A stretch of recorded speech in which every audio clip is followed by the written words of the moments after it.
Hello! I don't know if anybody's here to tell us if the music is too loud.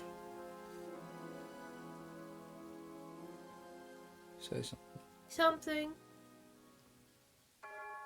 Starspawn is here. Starspawn is here. Starspawn, is the music egregious? Can you hear us?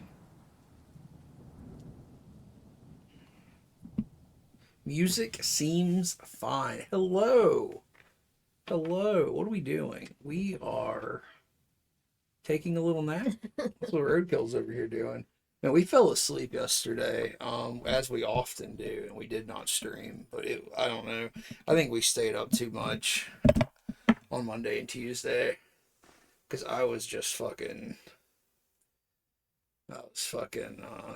tired. It's not fucking Slayer. Can you imagine a streamer who just plays a non-stop Slayer playlist? Like, every time they go live, like, it never stops, and it's just Slayer. Hey, David. Hey, Amanda. Yeah, you better be doing chores. Get that house fucking spick and span. I want to eat off that floor tomorrow. You're just like a cat. Just like a cat. I want you to feed me treats off of your floor tomorrow. The secret stinky treat. Wait, no, not tomorrow. Tomorrow's Friday. Yeah. I don't know what day it is. Tomorrow is Saturday. Saturday is the last day of Scorpio season. What is It's all downhill from here. what's the time range for Scorpio? I don't remember, but it's obviously past the 10th. Because 10th is Libra, Okay. at least. I just somewhere in October. I'm not sure what. Amanda's a Libra? Mm-hmm. Man, you fucked up, Amanda. Born a little too quickly. You were a preemie just so you could be a Scorpio. Yeah. That's where all the cool kids were. Yeah.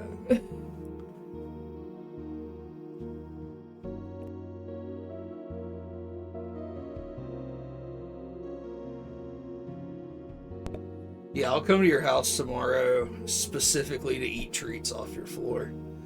Because I'm a little freak. Okay. We are going to discuss and do a loose ranking on all the movies we watched over the Halloween holidays over the month of October. We watched 75 movies over the month of October, which is what we did last year as well. So, like, I don't know. I have all these fucking Halloween marathon lists, and they go back to 2018. 2018 is the first year we did them, and we did 55 that year, and then we did 60 in 2019 and 2020 and 2021. And then in 2022 we did 75, and that is really, I think, as many as we can do, because past that, like, I think it's just gonna be like too much to do the movies and streaming and anything else you want to do. Yeah. Because, like, 75 movies is, clearly more. It's like almost 3 a day. Even though we don't watch 3 a day, we load the last week of the month pretty heavily because I take that week off. But We've been out of the house a lot this month too. yeah, like we were. It was a really tight schedule this month to get them all in, but we did watch every one of these, all 75 of these. In fact, I think we technically watched 76 movies because we watched something extra at some point. I don't. You don't remember what it was? Do you remember? I don't know. Hang on, let me check our diary on Letterboxd, because it was early in the month when I was still hopeful that we were going to get a bunch of bonus movies in. But that didn't really happen. It was VHS 85. So VHS 85 was not on our list, but we did watch it. Okay, I thought we watched that at like the end of September. I thought, oh, Barbie. yeah, you're right, Amanda. We also watched Barbie, so that was not on the list either. The scariest movie. So we watched 77 films in October. But anyway, we're gonna go through these 75 that are on the official list and talk a little bit about each one, and then sort of assign them a ranking on this ranking like tier list thing that people do. And I think what we should do is like we should put them on these tiers because it's like S through D, right? Yeah, that's how a tier list works. And then I think we should go into each tier and arrange them from best to worst. Yeah. So it's like, you know, S tier, all of them are good, but which ones do we like the best? And then at the end of it, we should have like this A to Z list of like the very best to the very worst of the year. And I usually when I do these lists, I try to load it with stuff that we've never seen or we haven't seen very recently or we've only seen like once. So like it's never going to be like Friday the 13th or, you know, Texas Chainsaw stuff or anything like that, like stuff that we watch all the time.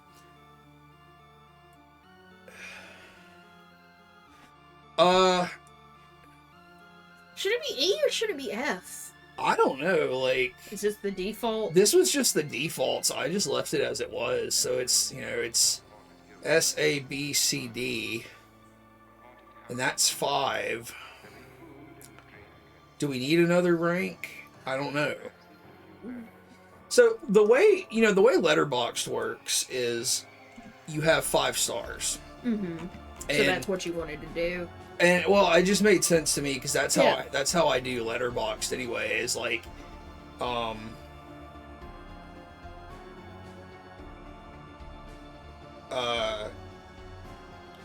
basically it's like the way I treat the stars on Letterboxd is like 1 star is utter fucking dog shit. Mm-hmm. 2 stars is like Made me laugh once or twice. yeah, bad, but I could watch it. 3 is like that was a good film, that was fine, probably won't watch it again. 4 is something that I really enjoyed and would watch again, and 5 is something that I think is like As close to perfect as it can be. yeah, like pretty fucking good. Like I would recommend it. I think it's like a top tier kind of film, but that's not like, I don't know, like I'm not grading them on like an objective scale. It's just like what I think about them or what we think about them, you know. I don't know. I'm gonna go with this. I think that makes sense because like you have to rate something a 1 if you rate it at all on Letterboxd, right? Yeah. And to be fair, I didn't rate anything a 1 this year. Yeah, which is an achievement. So the lowest, technically the lowest grade any of these got was a D. And I think it's only a couple that got a D. So we generally like most media that we consume. I'll nitpick stuff, but I'm not like overly, I don't think either of us are like overly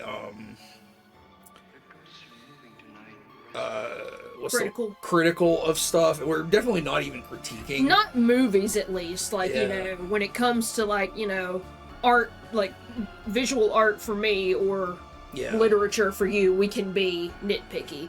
But, like, in my opinion, the worst thing a movie can do is be boring. Yeah. So, like, usually I would give something a 1 if it's just so fucking boring that, like, nothing happens, which is something you get a lot with low-budget horror, unfortunately. Or, like, a 2 if it's, like, if it's just got a couple of scenes that are, like, really fun or interesting and the rest of it's a fucking slog. But mostly I give stuff 3s because it, like, I think most things are perfectly fine. You know, people put effort into them for the most part, and I don't ever want to like take a shit on something just because it doesn't vibe with me all the way. But anyway, that's just how like we usually rank stuff here, and like I'm neither of us are by any means like hard and fast with our movie critiques. Like we're not scathing toward anything. But this year we watched all of the main Universal horror films, which we, of course, have seen some of before. Like, you know, we've seen Dracula and Frankenstein, the Mummy, and shit like that. But we watched all of their sequels. We watched The Invisible Man, all of those sequels, The Creature from the Black Lagoon, all of those sequels. There's a lot more in the Universal horror catalog, but we did not watch everything. So if it's a sort of like a main character kind of film, or one of the sequels, like if it's Dracula, one of the sequels, Frankenstein, one of those sequels, we watched it. We did not watch the Abbott and Costello films because I think they just didn't really fit the vibe I was going for. We did watch Phantom of the Opera because that was included in the box set I bought. We watched the guinea pig films from Japan, which we'll talk about. And then I try to do like new stuff as well, but there wasn't a whole lot of new stuff this year. Well, there was, but we ended up having to edit the list like within the last week because a lot of shit was still $20 to buy. Like we couldn't rent it, and we didn't want to spend that fucking much. Like there were 3 or 4 movies that I put on the list that were new, and like they had come out so recently that they're still in theaters, and to like watch them streaming, you have to pay like, you know, $20. Yeah, you can't rent them; you have to buy them. Yeah. Also, hello, Ghost Max. Hey, Ghost Max. And I just didn't want to buy stuff. So, but there's a lot of stuff. I try to like put stuff I really want to see that I think is really going to be good toward the end of the list, so we can watch it while I'm on vacation. And I sort of tacked on some stuff that we should have seen a while back but didn't. So that's fun. And then we try to do at least one full franchise watch every year, and this year it was the Purge movies, so we'll get to that as well. But the first one we watched was Dracula 1931, directed by Todd Browning, which I hope everybody's seen Dracula. I mean, we've seen it, you know, several times probably at this point. In fact, we watched it earlier this year, in the Ghost Meat Discord. What do you think about Dracula? I like Dracula. It's got the boy. It's got Bela Lugosi. Yeah, it's definitely one that I need to read.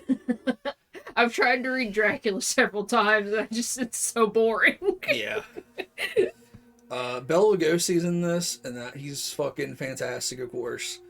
Dwight Frye plays Renfield, and I think his performance is really good. Oh yeah, I really like his voice is so recognizable to me from this movie that when he shows up in the other movies, I don't see him and go, oh, that's Renfield. I hear him and go, oh, that's Renfield. Yeah, like the actor does show up in a couple of other Universal films.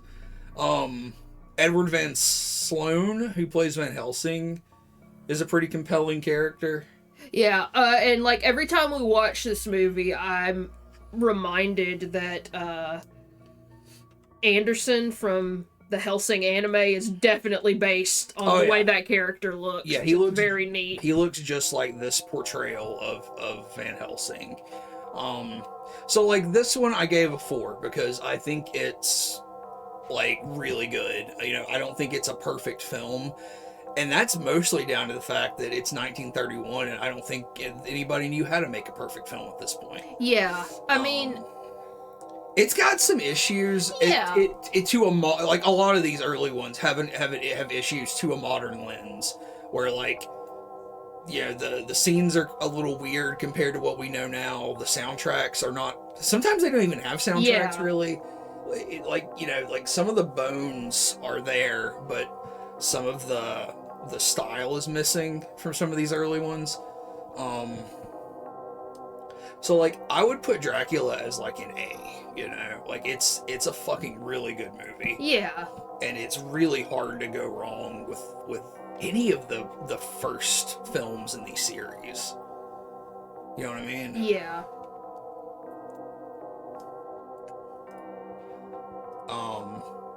What do you like more, Dracula or Frankenstein?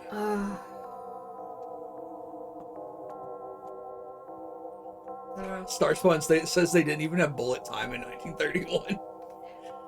That's a hard one because I don't know as much about the actual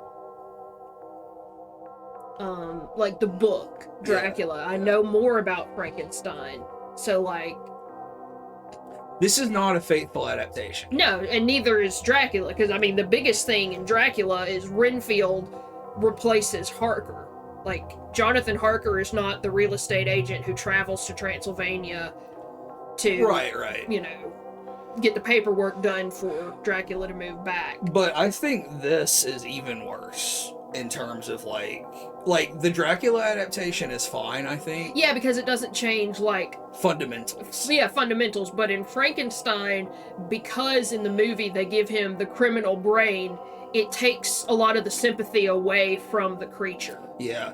Like, you know, again, like in retrospect, through a modern lens, like, yeah, you sympathize with the monster, and I think even at the time there's probably a lot of like subconscious sympathy, especially as the film ages. There's a lot of like Frankenstein, especially the movie Frankenstein, is sort of the archetype of like identifying with the monster or whatever. Mm-hmm. But it's like not a clear thing they were trying to do with this film. Like, you can tell, like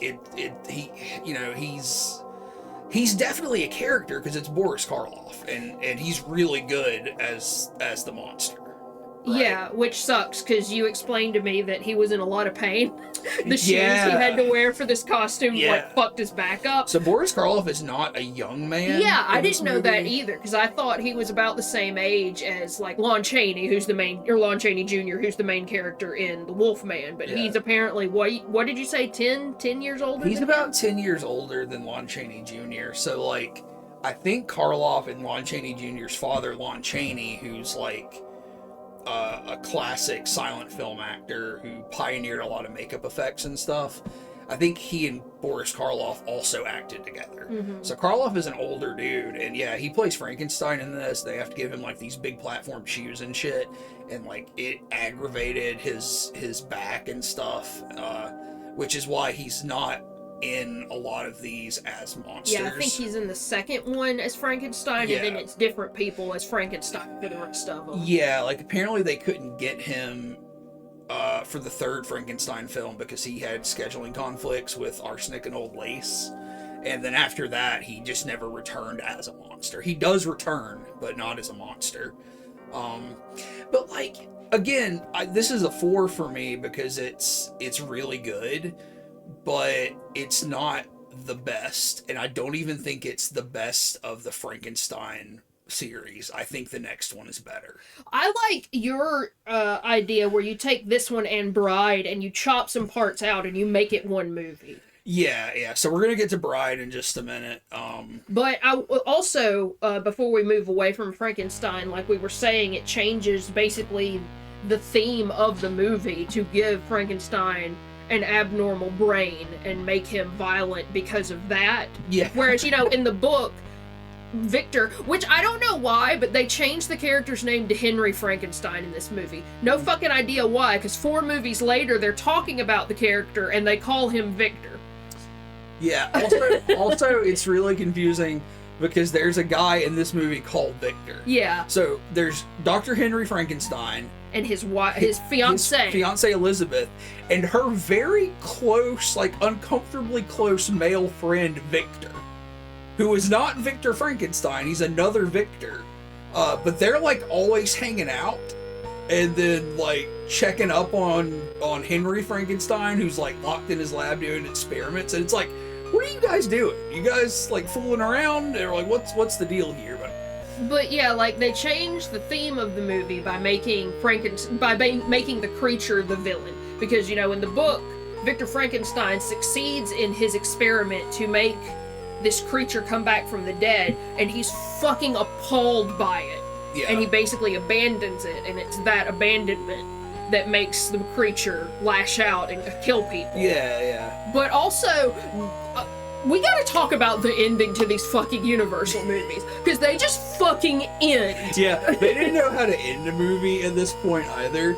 So like some like the big fucking crescendo shit happens, and then the fucking like end screen comes up. Like, you gotta like think about like the end of Return of the King that has like 7 endings after the big shit goes down.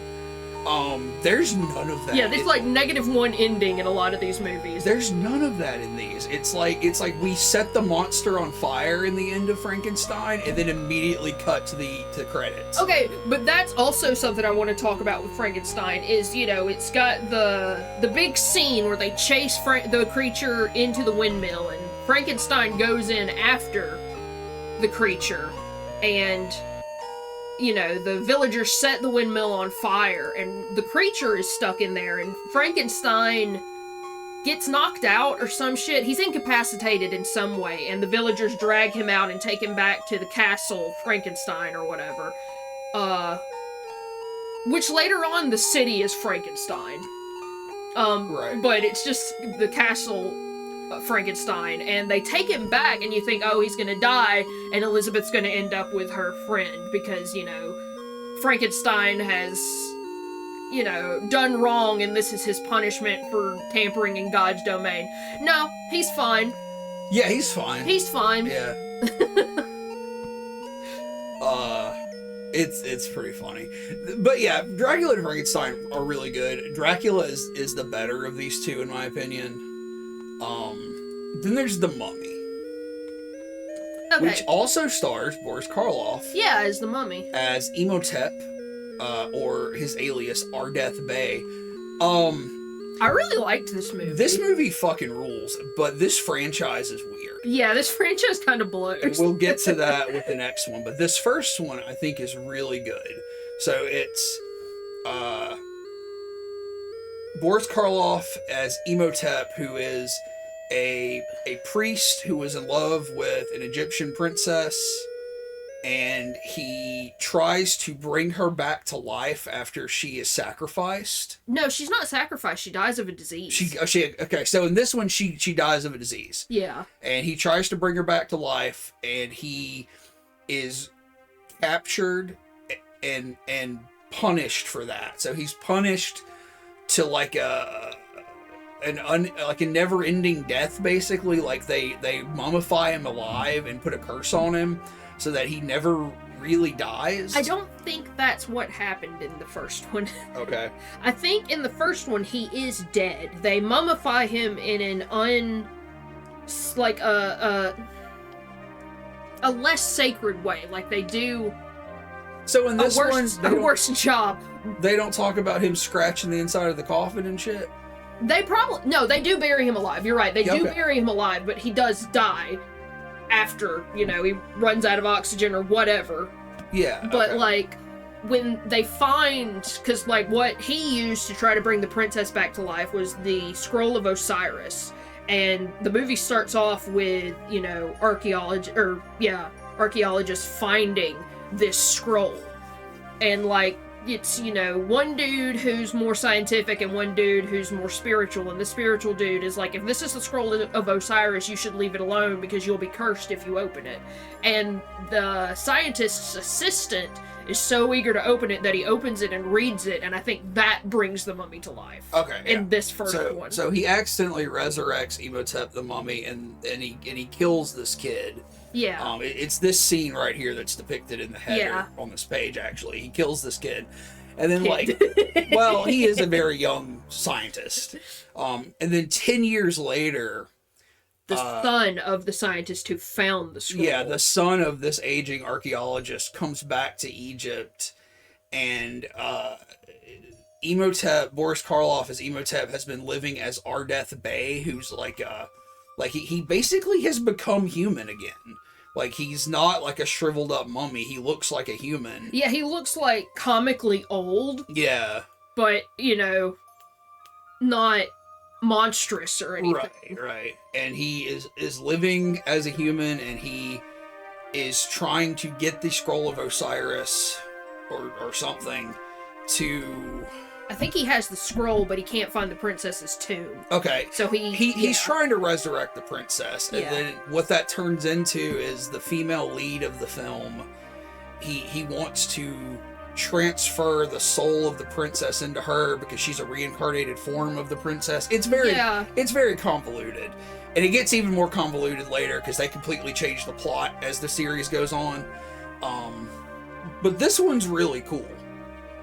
because I like this character who is not a mindless mummy, but like, you know, an ancient person come back to life, trying to resurrect his like his dead love. Like there's a really cool like love story going on here, and this is what they adapt into the 99 Brendan Fraser movie.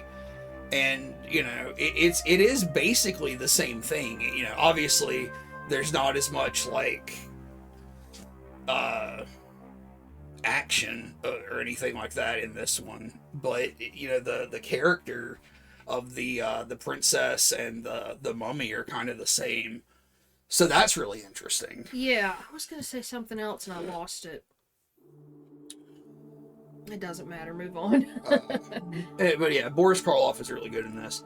I would say that this is like here. Like I think it's better than Frankenstein 1 as well. Dracula and Frankenstein obviously based on novels, but The Mummy is not based on any specific written piece, correct? To my knowledge, no. It's just sort of based on the idea of the mummy's curse. It's just based on 100 years of English tomb robbing. Yeah. That's another thing about this series, is it's very laughable if you know even a little bit about the fact, like, what these guys were really doing out there, which is basically just stealing shit from Egyptians. I mean, that's what they do in the... Well, no, they don't ever leave Egypt in this one. In following ones, they do go back to London. Yeah. That's also the thing about these. It's hard to tell where you are, because sometimes people have accents, sometimes they don't. Yeah, like these Universal movies... sometimes they'll have American accents, sometimes they'll have British accents, and you're supposed to know that they're either all American or all British, even though the accents don't match. Sometimes you cast Peter Lorre as a Japanese man. Sometimes. So, you know. There's a lot of brown face in the Mummy series after that point. That is accurate. The Wolfman. The Wolfman, which is another one not based on a specific written piece. Right. This movie fucking rules. It's good. I love Lon Chaney Jr. Lon Chaney Jr. is a hell of an actor, and he gets put in a lot of non-speaking roles. Like he plays the mummy in the later Mummy films, as well as Frankenstein. Yeah, where he just kind of shambles around. And you know, there's something to be said about being able to like add life and character to those roles without speaking. But he's so good in The Wolfman as this character, because he's so atypical of the leading men in the other films. Like he's a bigger guy, and he's always very worried, and like he is this guy who's come home to his like familial estate after the death of his brother, and like he's kind of a failure. Like he's gone off to like be his own man and stuff, but I don't think he's really succeeded. And he's not like he's not like the shame of the family or anything, but you know, like his brother who was unseen, he just has this brother who was like very successful, and he was not. But he's come back now, and he's trying to like make amends with the family, but he's just a very troubled character. And then shit just goes even worse for him, because he becomes the fucking Wolfman. Because Bela Lugosi bites him. Bela Lugosi is in this as Bela. As Bela as Bela. So they're, you know, these people are quote unquote gypsies. You know, I guess they're supposed to be Romani people. But you know, they are referred to as gypsies throughout these films. And they're just, you know, traveling Eastern Europeans in England or wherever. And Bela, played by Bela, is the son of this gypsy matriarch, and he is cursed to be a werewolf. So the way it works in this is you are cursed to be a werewolf. It's a curse, and you get it by being bitten by a werewolf, Mhm. but it's very supernatural. It's very black magic because it like makes a pentagram appear on your chest.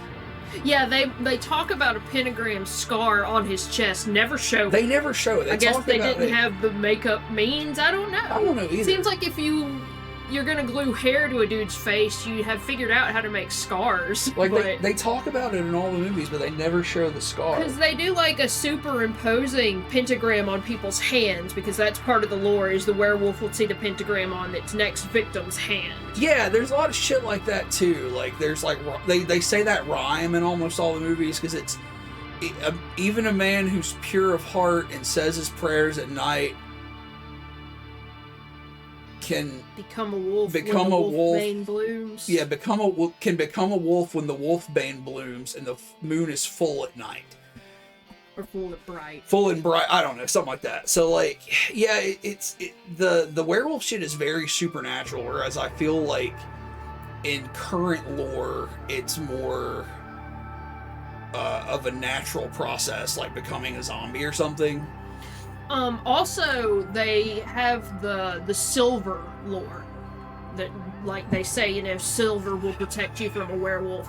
And I don't think that was a thing until the 20th century, or maybe the 19th. But it's not as old as some people seem to think it is. Yes. Because, like werewolfism is like lycanthropy yeah. is a pretty old thing. Yeah, because it makes sense in like a non-scientific Yeah. way of thinking. People used to be a lot more exposed to wolves Yeah. in specific. But So- what I'm saying is like there are like several specific accounts of people being werewolves in history. Yeah, because I was talking about one a couple of weeks ago Mhm. about Peter Stump. Yeah. But like the silver thing, I think is from the 19th or 20th century. I can't remember which, but it's not an old bit of lore. Mhm. But yeah, he's beaten to death with a silver-tipped cane. Yeah, he is. But yeah, his father has to basically take him out in the end. It's a very tragic film, and like I like the whole franchise, the whole Wolfman franchise as it goes on, even though it's kind of like tied in with the others. It doesn't really stand by itself. But this one is such a tragic movie, and Lon Chaney Jr. is so good in the role. Like, this is one of my favorites. Like, would you put it ahead of The Mummy or behind The Mummy? I think it could go either place. I'm gonna put it right here. I think these two are just as good as one another. Yeah. I think Dracula. I don't think you can get better than Dracula in these classic films, but I think these two stand really well together. I hate to be like that toward Frankenstein, but I think Frankenstein is so much better in the context of the other films. Which we'll get to the Bride movie in just a minute. Invisible Man. Of the Invisible Man. First of all, every time I come to this page, there's this header up here, and like he's looking down at like his like lab equipment and stuff, and it just makes me think my lab got no business looking like this. He's so upset about something. Just got his hands on his hips. And this one is based on, It's based on on H.G. Wells book, but I really don't know to what extent. to what extent. I never read the H.G. Wells book, so I don't know how faithful it is. It's much more of a science fiction film, in my opinion, than a horror film. Yeah, and I feel Not that those are exclusive. I feel like this is the one that's the closest to a horror film, though, because I feel like the darker themes of this one are kind of forgotten about. Yeah, Like, they make whoever happens to be the Invisible Man much more sympathetic in later films, Yeah. whereas in this one, he seems like nefarious. like from the get-go, because part of the way this works is it's supposed to be, it's a chemical that he's been injecting into his system that's making all of his cells turn translucent. Right. But a side effect of this chemical is that it will drive you mad. So they act like, or they don't act like, the story is that he was a decent dude, but the longer he's exposed to these chemicals, the more cruel and mad he's becoming. Yeah. And, like, I think that could be better, too, though, because it's like, he's supposed to be going crazy or whatever, but instead of, like, being this raving madman who's, like, just wreaking havoc or something, he turns into, like, a criminal mastermind. So, like, at first he's trying to fix it, you know, he's trying to, like, make a cure for himself. Yeah. But then he just decides, actually, fuck that, I'm gonna be a criminal. And he goes back home and he, like, hits up his like, one of his, like, science partners or whatever. Yeah, because they were both, like, assistants to a man. Yeah. So he hits up, like, his scientist buddy and he's like, all right, here's the deal. You're gonna be one half of my criminal enterprise and we're gonna, like, fucking steal a bunch of money and rule the fucking world. And it's like, what? I don't know, like, just, like, that being the madness is kind of stupid to me. Like, I think it would be a better horror film if he was just, like, a maniac or something. And I feel like the, like, reboots of this are creepier. Because isn't there one with Kevin Bacon? Yeah, there's... I've never seen that one. Like, Darkman with... yeah, you said that technically. Liam Neeson has a lot to do with the Invisible Man story, and then Hollow Man with Kevin Bacon. And then what's, in my opinion, really good is the one we watched last year? Yeah, like the 2021, 2022 Invisible Man film. Yeah, I really liked it. Which was surprisingly good and surprisingly topical for when it came out. But this is good. Like, it's a cool movie. It's got a lot of comedy. I feel like it's the first one that has a huge injection of comedy in it. Because there's, like, this older lady at a... Yeah, like, the beginning is he shows up at, like, a tavern and asks for a room for the night, and the lady who runs the place is just, She's there for comic relief. Yeah. But the effects in this are really good. Oh, yeah. Like, I think that, you know, like, you can tell, like, what they're doing to make him invisible, but I think the effects hold up pretty well. This movie was made 90 years ago. This movie is 90 years old. And it's really cool to see what they do with the invisible effects and stuff. So I think it's good, but it's definitely not as good as the main 4 monster films here, in my opinion. Then we got The Bride of Frankenstein. No, we got Creature. What? Oh, fuck. Okay, so the way I laid them out is we watched the first ones in the series first. So it gets a little weird with the time frame, though, because these were all made in the 30s. Creature from the Black Lagoon was actually made in 1954, so it came out way later than these. These franchises had actually ended in the 40s, and then Creature from the Black Lagoon was released. So even though it is one of those main monster film things, it's not really tied in with the others at all. Creature from the Black Lagoon, this first one is really cool, I think. Yeah, I liked it a lot. So it's pretty simple. It's just like some people are looking for sort of a missing link in the Amazon, but it's not like, you know, the missing link between ape and man. It's a missing link between humans or land walking creatures and fish.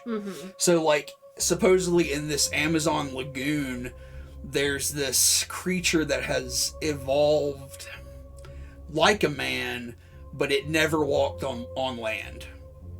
Except it walks on Except land it does walk on land a lot. But it's a fish man. They call it the Gill Man. And, you know, it's the fucking Creature from the Black Lagoon. And they show up and they're gonna fucking capture it and take it back to study it, and it fucking fights them. it's a good movie, but it's a very simple movie. There's really not much to say about it. Yeah, I mean, the thing I appreciate the most is the creature's costume design, because like they obviously made it to accommodate for like diving gear, essentially. Yeah, So the yeah. person who was playing the creature could wear an oxygen tank and goggles and shit, Yeah. so they could stay underwater. And it's a movie that was made 20 years after those original Universal movies, Yeah. and obviously some filming tech had advanced. So there's a lot of underwater scenes. There's like whole scenes that are filmed underwater where everybody's diving and swimming around and action is happening. So that's really cool in a movie as old as this. They just absolutely fill this lagoon with poison. Yeah. So the guy that this dude takes him out on his boat, and he's like, He's the best character, the boat captain. yeah, what is his name? Captain Lucas. Captain Lucas, but it's Nestor Paiva. This guy right here. He's not that old in the movies, but and he's in a couple of them. He's in the next one, I Yeah. think. So like he takes him out on his boat, and he's got so much drugs on this boat. What is the drug? Rodenone? Rodenone. Yeah. Because he says, yeah, you put it in the water and it knocks the fish out. Yeah. He's like, this is how we fish in the Amazon. And he just dumps what looks like cocaine in the water. And the Yeah. fish it knocks the fish out. Then you just scoop the fish up, and it's like, I don't think that's a healthy way to Yeah, fish. I don't think you should eat a fish you've just pumped full of poison. Starspawn says, I can't understand why Gilman would have any desire for a human. Must have a weird fetish for scaleless women. Yeah, that's such a weird thing in these old movies, because, like, Yeah. Preacher and King Kong, obviously, it's just like, how attractive do you think white women really are, white dudes? You gotta calm down. Yeah. Ghostmax is saying underwater scenes with some questionable angles on the starlet. Yeah, Yeah, you were allowed to put a little bit of sex into movies then. like that's one thing that I always thought this movie was it's one of those first bigger movies that has like swimsuits and stuff in it. So yeah, it spends a lot of camera time on the women. I don't find it risque at all today, but I'm sure at the time, just filming a lady in a mainstream film in a swimsuit was probably something. But it's a good movie. The subsequent films are not nearly as good as this first one, and even so, I mean, I would put it even after Invisible. What would you put it before or after? I put it before. Before, you like it better? The Invisible Man franchise seems very mishandled. I'll agree with that. Okay, now we're to Bride of Frankenstein. Bride of Frankenstein, in my opinion, is better than the original Frankenstein. I love that it's called Bride of Frankenstein and she's not even there for 10 minutes. She's not in the movie that much. But She got top fucking billing. I think that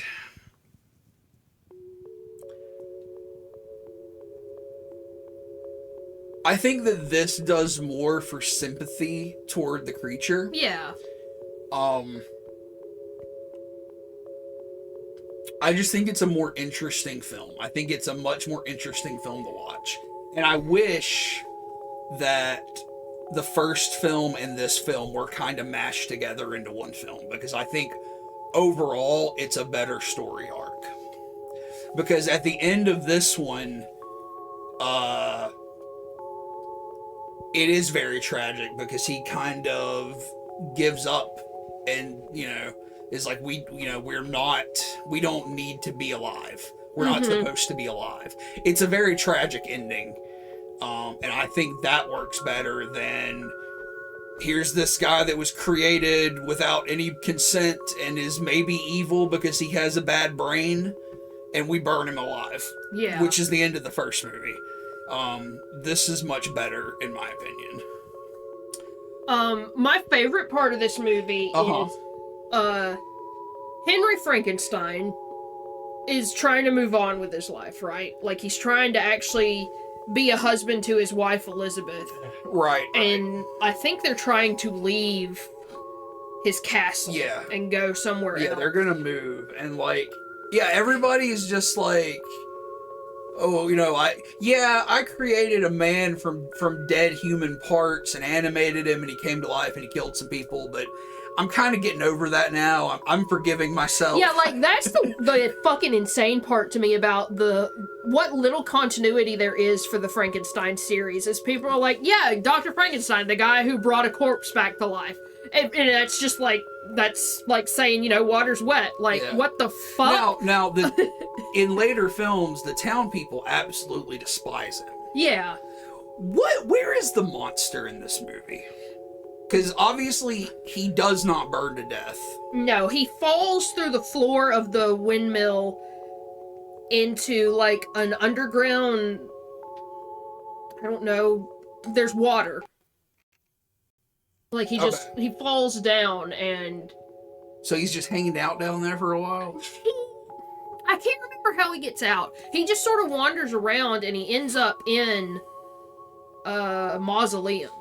Yeah. Because he meets somebody who came to Henry Frankenstein's castle before he and his wife could leave, Dr. Pretorius. Yeah, Ernest Thesiger playing Dr. Yeah. This is him right here, Dr. Pretorius. This dude was also in The Old Dark House, which is a really good film, which I think is also Universal, but it was not on this list, but it's a good movie. Okay, so Henry Frankenstein. I don't like this character. This character is the so one. Silly, because it ruins the tagline. It says the monster demands a mate. Frankenstein kind of didn't give a shit. Pretorius is the one who shows up and is like, all right, Victor Frankenstein, you know what you need to do? You need to make a female monster so that your two monsters can make a new life together. Well, he kind of like pushes the monster. Yeah, he incepts it into his head. Yeah. But okay, I gotta talk about this part because this part is so fucking funny. So Pretorius' Pretorius' whole deal. Okay, so Frankenstein's deal is, I can take dead matter and reanimate it. Mm-hmm. Pretorius's whole deal is, I can grow living tissue from scratch, which is really cool. And I like that concept a lot, because what he does is he grows a brain for the bride. Like, that's his whole deal, is like, you put the body together, but I'm gonna grow us a fresh brain so it's not gonna freak out like your monster did. Yeah. But they don't demonstrate that by showing that he has grown other organs. What do they show instead? They show where he has made 3 teeny tiny little borrower-sized people. Yeah, he's grown little people that he keeps in jars. I assume they're supposed to be like homunculus. I can't remember if he uses that word or not. Yeah. But it's supposed to be life that he made from nothing. It's not like, you know, like Frankenstein reanimated material that already existed.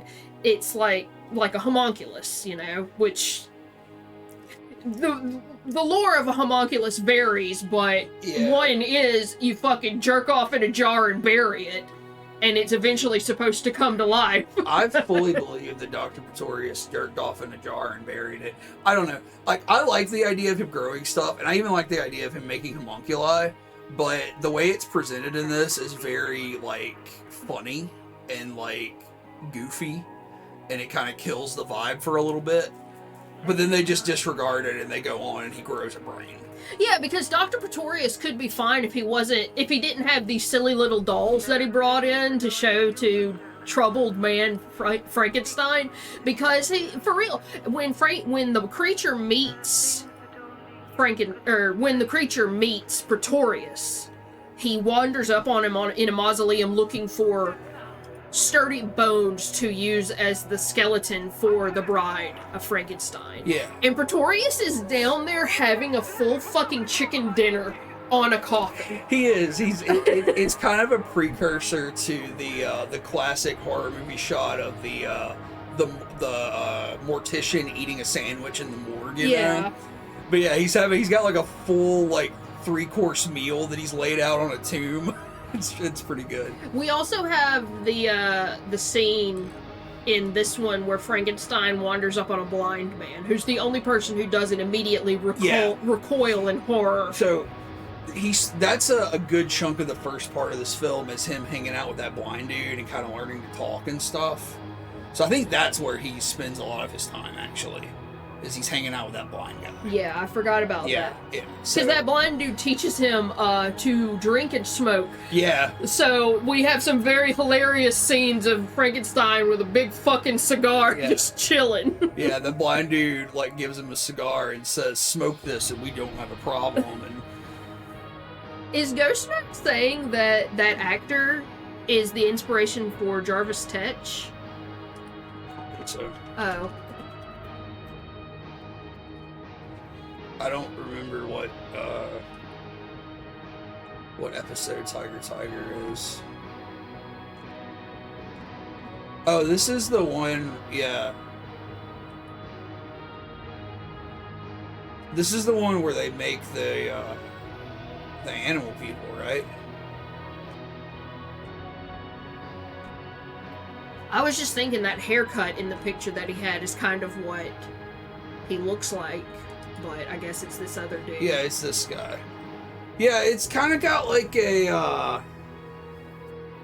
so Ghostmask was saying that the Ernest Thesiger, who played Pretorius, was probably the design inspiration for this guy from Batman the Animated Series. This episode is kind of a Island of Dr. Moreau kind of thing. He's making like animal people. But yeah, I put Bride here, so before Frankenstein. I that's how I would do it. Do you agree with that? Mm-hmm. All right. Dracula's Daughter. Or God forbid women do anything. Okay. This movie is frustrating because it could have been really good, but it's not. And I scrolled through some of the reviews and people talking about it down here, and everybody is, of course, of the same mind that this movie is like heavy a queer film, right? Mm-hmm. And like this movie takes place right like the day after Dracula ends. So like Van Helsing stakes Count Dracula in the end of Dracula. This movie picks up right after that with like in the fucking in the mausoleum. Yeah, not even the day after, like right under after, the abbey or whatever. Yeah. But anyway, the plot to this is Dracula's daughter rolls into town and is, like, oh, is my dad's dead, so I should be cured of my vampirism because she's a vampire. But she's not. Even from beyond the grave, her father and his dark forces are controlling her, and she still hungers for blood. Now, obviously, a lot of people have read this over the years as like a queer woman who hates herself, struggles with her lineage, her parents and their values, all this kind of stuff. There's a few scenes, one scene in particular, where, she is with a very young girl who she feeds on, but it's borderline erotic. You know what I mean? Yeah. There's a lot of that going on here. It's a very interesting film. What's not interesting is the other half of the film, which is this Otto Kruger guy playing Dr. Jeffrey Garth. Who's introduced as a woman hater. He just hates women. His character just hates women. Like, he's constantly just like, oh, women. Like, it's so... And he's a psychiatrist who helps women. It's so off-putting. And the story is that she is trying to get him to help her psychologically end her vampirism. But she doesn't ever discuss what's wrong with him. Yeah. I could see where this is like heavily queer coded, even though it's obviously, that was probably not the intention. But it just makes me mad that so much of the film is taken up by that terrible psychiatrist character, because this lady is really fucking cool. It's Gloria Holden. I don't know, her character in this is excellent. She's very compelling, and the whole movie should have just been about her. I don't give a fuck about this guy. So you get like half of a really good movie with this one, I feel like. Yeah. Do you have anything else to add to that? No. I guess not. Not anything constructive. It's an interesting sequel to be a sequel, I guess. Yeah. Okay. Oh, wait. No. Oh. Another section of that movie is Helsing is on trial. Because, like, the cops show up and they find Helsing, they find Renfield dead at the foot of those stairs, and then they find Dracula dead, staked in his coffin. Yeah. And Helsing's there, and he's like, yeah, Renfield's dead, I didn't kill him, Dracula's dead, I put a stake through his heart, and the cops are like, okay, well, you're fucking under arrest, dude. And he doesn't call on Dr. Seward, Mina's dad, who had Renfield in his custody because he ran the asylum. He doesn't call on Harker, he doesn't call on Mina, he doesn't call on any of those people. He calls on that random psychiatrist to defend him in court. Yeah. And the guy even keeps telling him, he's like, I'm not a lawyer, Van Helsing. And also by under arrest, I mean, he's fine. He's free. He gets to investigate his own case. Yeah, he gets to go back to his wherever he's staying. That's like I feel like that's a common thing in older films like this, where like, like the upstanding white police detectives arrest another upstanding sort of well-to-do white man, but obviously this dude can't really be guilty of what he's been accused of, so they all have to investigate it together to clear his name. It's a really weird dynamic, and it's weird in this one. Yeah, weekend jail. All right. That's what they had Dahmer on. That is what they had Jeffrey Dahmer on. They had him on, like he would go to work, and then he would go back to his jail cell. Anyway. Okay, so sprinkled in to this first part of October, while we were covering all of these Universal films, we watched the Japanese guinea pig films. The Japanese guinea pig films are a series of films that started in the 80s in Japan, and they are notorious for, basically being like really transgressive cult films. In fact, this first one, Guinea Pig Devil's Experiment from 1985, is basically set up as a snuff film. And the first two movies are both kind of like that. They're supposed to look like, quote, look like snuff movies. And there is even an urban legend that in the early 90s, somebody gave a copy of some of them to Charlie Sheen, and he got freaked out and called the FBI because he thought they really were snuff films. I think that's probably not true, unless it's because Charlie Sheen was so fucked up on drugs that he thought that. Because if you watch these movies, it's very, very clear they're fake. But and honestly, they're not even that If rough. you've been putting off watching these because you think they're going to be too much for you, go ahead and watch them. Yeah, they're nothing. They're nothing. I don't look away from horror movies. I had to look away from this one because it's set up in chapters based on the torture they're putting this woman through, and one was dizzy. So they just spun her around in a fucking office chair, and I couldn't watch it because it was from her point of view, and I would have thrown up. Roadkill did get motion sick from this movie. So yeah, this first one is Devil's Experiment, and basically the setup is this group of dudes, like these guys here, this dude with his cool fucking glasses and shit, have kidnapped this girl, and they are putting her through all of these different tortures. And it starts out with like, Yeah, it's supposed to be ramping the shit. yeah, it's supposed to be like the tortures are supposed to get worse and worse, and they're in chapters. Like the first one is hit, and they just like smack her around a little. And that at that point you can tell, oh, this is not real, because it's, you know, those big telegraphed strikes, and they're not even connecting half the time. No, it's ridiculous. Then they start kicking her, then they like start pinching her, and then they like eventually they start to cut her a little bit, and it looks very fake, and then maybe they burn her at one point. But then yeah, at one point they make her dizzy. Mm-hmm. And I don't really like, I feel like that one should have been first before you even started hitting her. I don't know what making somebody dizzy is in terms of torture. They just put her in an office chair and spin her around a lot. Yeah, it looks like it's wearing them out more than her. Yeah, honestly. like they're like out of breath and shit. It's very common. My favorite one is sound, because they like tape some headphones to her head and play these sounds, and she starts screaming at one point, and it sounds just like a song by The Body. Yeah, like it just sounds like music that Roadkill listens to daily.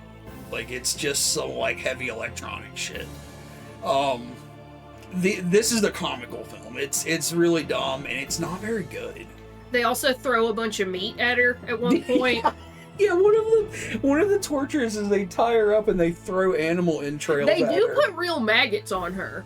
Yeah, the actress was a trooper. So like she did go through some shit in the making of this film. And of course, the best, like the most believable scene is what's being depicted here on the cover. Yeah. Because they figured out how to do the effects for this really well, because it's just a super close up of like a fake eye behind some, you know, fake skin, but it's close enough and the textures look right to where you might be fooled. But the rest of the movie is so obviously fake that by this point you're like, oh, that's just a cool effect. Yeah. So like at the very end, they put a needle in her eye, and that's it. They don't even really like kill her in any vicious way or anything. I don't know. It's kind of like whatever. But these movies were huge at the time they came out on like in the Japanese rental market. They were like a big deal, and they're also, you know, kind of like Faces of Death and stuff where they're like banned in certain places and shit like that. But this first one, I don't know, it's nothing.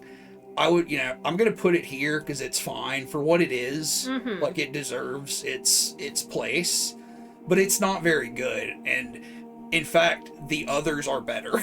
Mm-hmm. But before we get to the others, we've got Son of Frankenstein. So this is the third Frankenstein sequel. And this is still Karloff. Yeah, this is still Karloff. But Bella is here too. This is probably my favorite character that Bella plays in any of these movies. Like, you know, Dracula is just on its own. Yeah. You can't really lump it into the rest of them, but I love Igor. So, this is Son of Frankenstein, and this is where Basil Rathbone plays Baron Wolf von Frankenstein. And he is the son of Henry Frankenstein from the first two films. And he comes back to the town.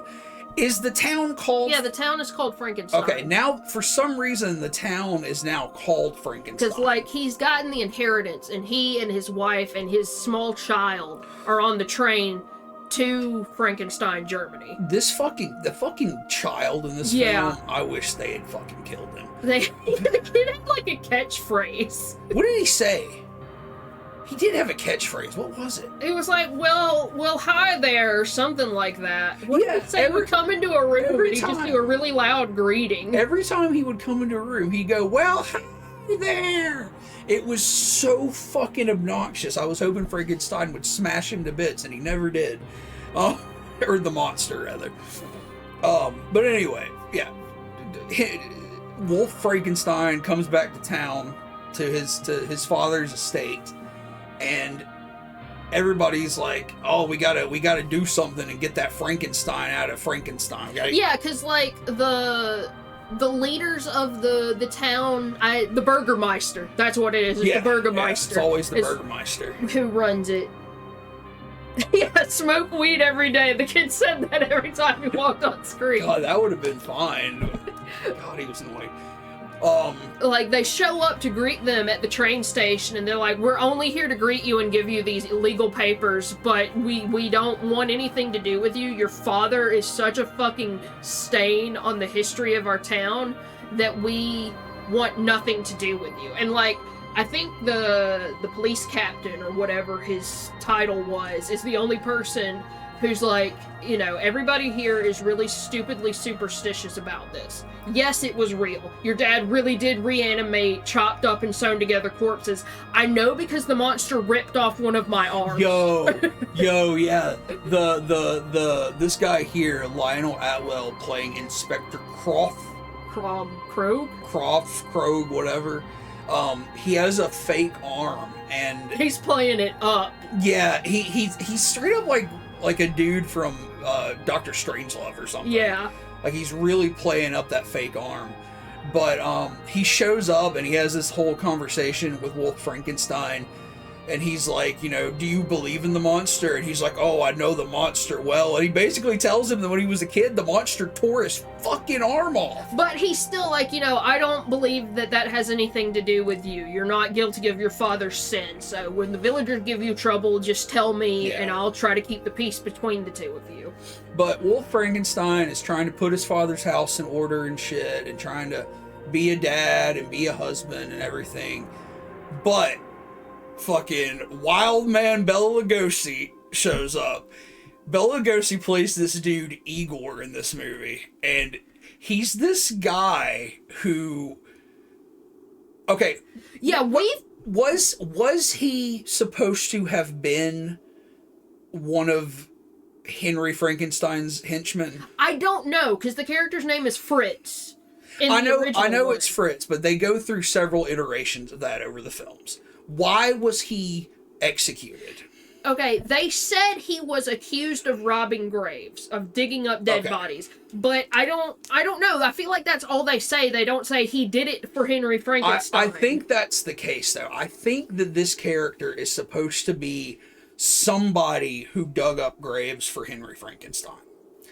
And as punishment, he was arrested, tried, and executed for his crimes. Yeah, they hanged him. They hanged Igor, and his neck broke, and the rope snapped, and he lived. So Bela Lugosi is like haunting this fucking town with his neck all fucking crooked and fucked up. Yeah. And like, everybody knows he's still alive, but it's like they can't do anything about it. They say he's legally dead, so he can't be executed again if he commits a crime. Like I don't know who the fuck decided that was fine, but the whole... Because, like, they keep having little, like, town meetings. It's like a double jeopardy kind of thing, I think. It's like, oh, we can't try him for the same crime twice. But, like, I just don't know why these people agreed to it, because they're so pissed off about every single fucking thing in this village. I love this character, and I love the fucking... They're like, we hung the motherfucker, and he lived, and now we just have to deal with it. And he plays this fucking weirdo, like, it's like a horn. It's just like a goat's horn, but it sounds like a flute. He has like a vuvuzela. He's this awful little man with a broken neck who they can't get rid of. And he runs around town playing a vuvuzela.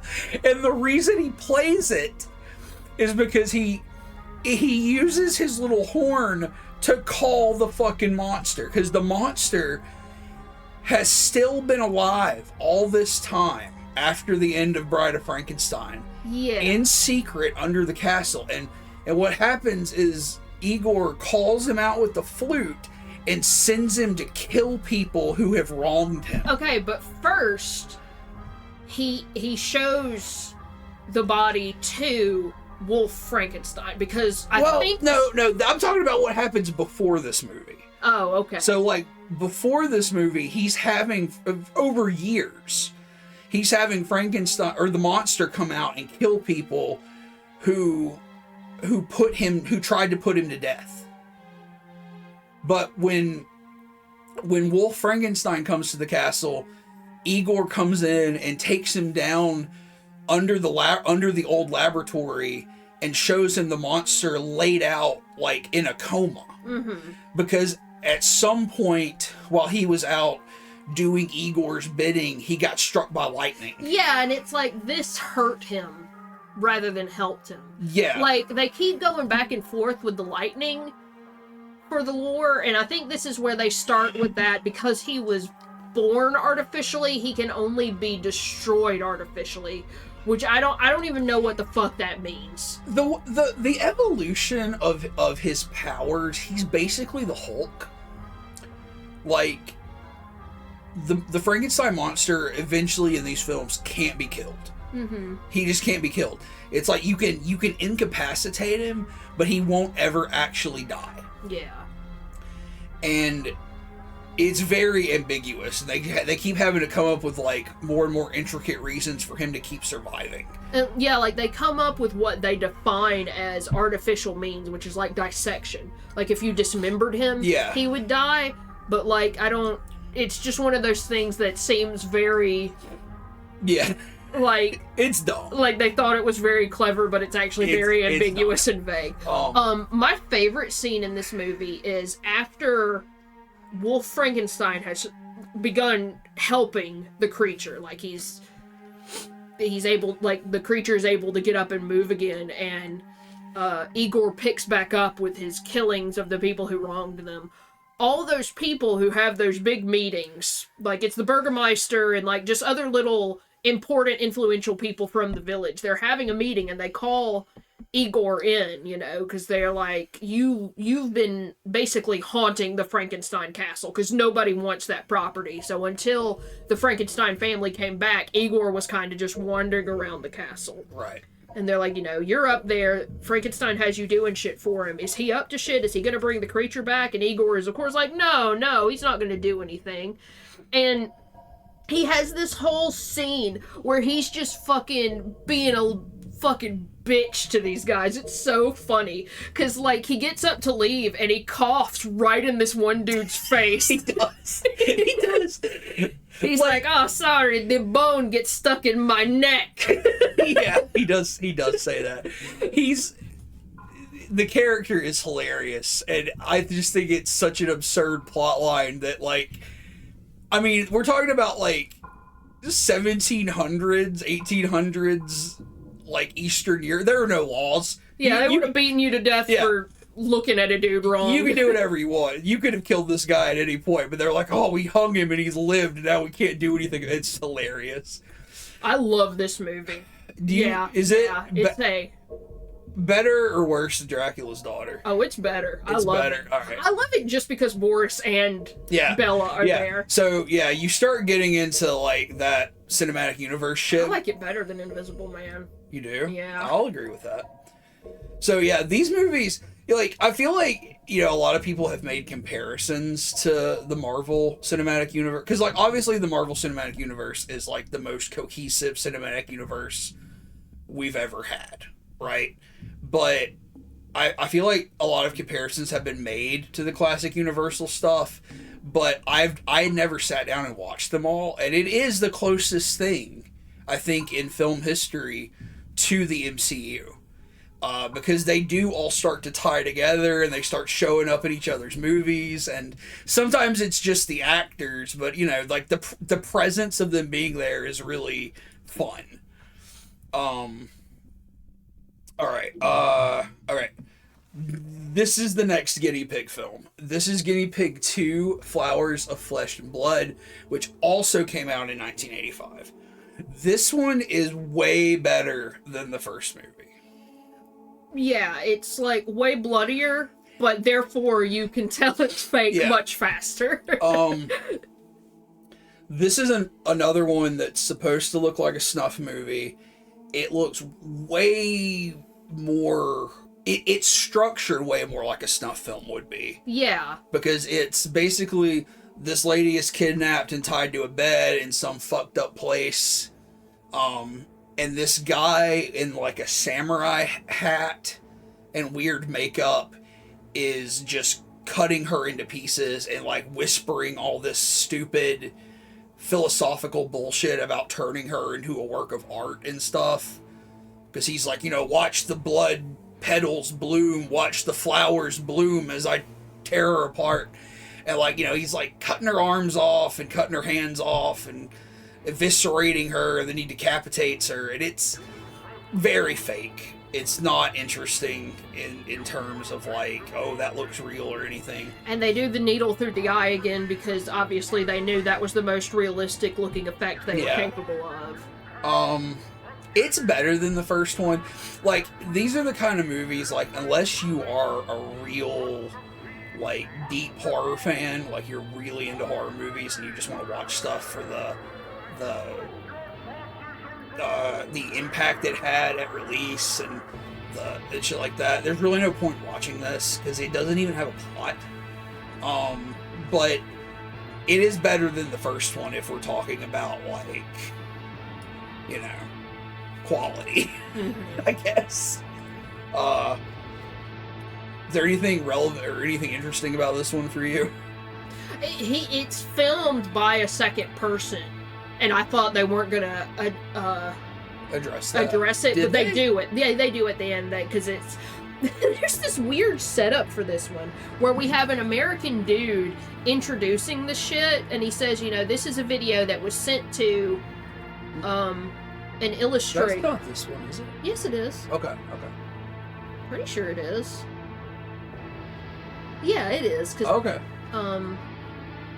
Go ahead. But like, it's an American dude saying, this film was sent to this. Is he supposed to be an illustrator that it's sent to, like an artist or something? Yeah, he's an artist. And he didn't know where it came from. He's sent us a condensed version of it so that it's easier to follow and whatever. We're releasing it to the public to try to find information on who this man is or something like that, and then at the end he says this man as well as whoever was filming that they're still not been found or whatever. It's fine. It's not great, but it's whatever. Alright, Invisible Man Returns. This movie stars a very, very young Vincent Price. And you don't see him until the very end. You don't see him until the very end, but if it's him when he talks, though. Yeah, he's got no mustache, no wrinkles. Yeah, he's very young, but he is invisible through most of it, so. So this one, okay, so in the original Invisible Man film, the scientist's name is John Griffin. Mm-hmm. And in this one, at the end of Invisible Man 1, John Griffin dies, and he stays dead. Yeah, like, once you die, your body becomes visible. Yeah. In this one, his brother is here. His name is Dr. Frank Griffin, and he is not the Invisible Man. But he does have the formula that his brother developed in the first film, and he gives it to Vincent Price's character, Jeffrey Radcliffe. Because Jeffrey Radcliffe has been accused of murdering his brother, his own brother, because they are co-owners of a mining company. And he has been framed for the murder by a business associate who's trying to take over the mine. Yeah, and at the beginning, he's, like, basically awaiting his execution. Yeah, Like, he's already been tried and found guilty, and, like, his fiance and the rest of his friends are, just fretting, waiting. They're like, surely the governor's gonna pardon him, and everything. So, like, they turn him invisible so he can escape, and then they're gonna try to, like... really, they don't even have a plan to, like, clear his name. They're just gonna sneak him out of the country, it sounds like. Yeah, because they're like, we know you're innocent. We don't know what happened, but we know you're innocent. But in the course of events, they uncover the actual plot that goes on. So, like, what happens in this one? Because there's really not a lot of memorable stuff, I don't think. Yeah, because, like, they still have the madness element, and they still have the Griffin element, right?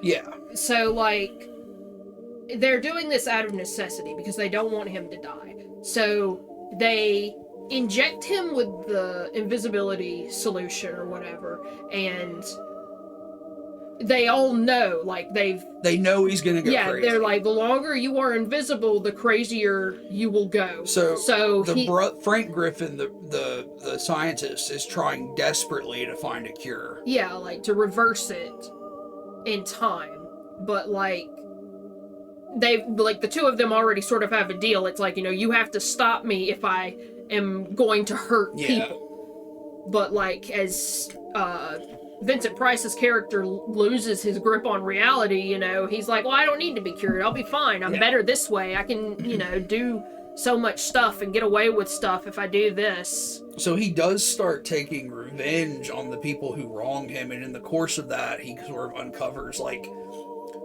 what actually happened, who the real perpetrator was. Yeah. And he solves that mystery. And then at the end of it, the guy figures out that you need a blood transplant. Yeah, transfusion, a blood transfusion. Like, he gets hurt, Vincent Price's character gets hurt, and he's losing blood. Yeah, he's gonna die. And, like, he needs an operation. Like, I don't know if he gets shot and he needs to remove a bullet or what happens, but he has to do surgery on him, but he can't see him to perform the surgery. But, like, he can figure out how to give him blood, and he's losing blood. So as the new blood cycles into his system, he becomes visible. Yeah, so, like, I don't know. There's no science behind that. Like, but the solution for this movie and subsequent films becomes a blood transfusion will cure the invisibility. Yeah, like I don't understand why it's not something that would just wear off with time. Yeah. I think there's one movie where it just wears off with time. Right. I gave this one a 4 too. It was fun to watch, but it was, it's on the low end over here. Yeah, like as the Invisible Man movies go on, they get further and further from horror. Like that was just kind of like a drama. Yeah. But it was good. Let me go to the bathroom real quick, if you don't mind. I will be quick. I drink a big cup of sweet tea.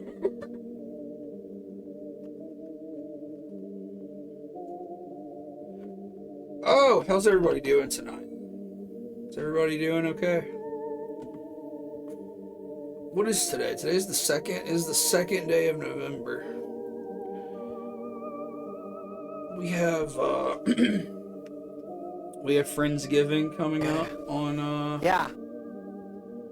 Saturday.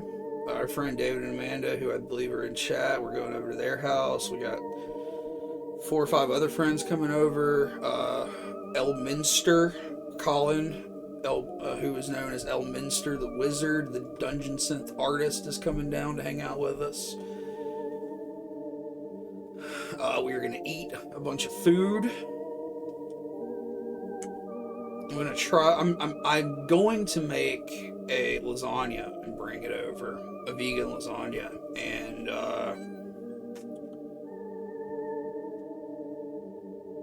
I'm gonna try my best to make some kind of vegan tiramisu situation.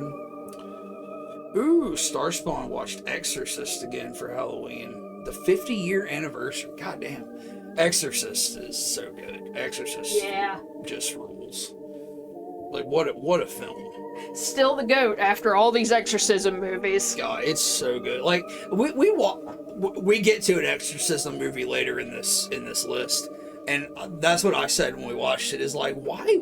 Like, how can you bother making an exorcism film when the OG Exorcist film is just... I like 3 a lot as well, but I feel like they might as well not even be in the same franchise, Yeah. I mean, Karis is there. Yeah. But... I think 3 is great. Yeah. But I don't think... I think 3 is a... very quality horror fans film, but Exorcist 1 is just a masterful film altogether. Yeah. Alright, our next one is Guinea Pig 3, He Never Dies. Okay, so at this point, in 1986, the third one comes out.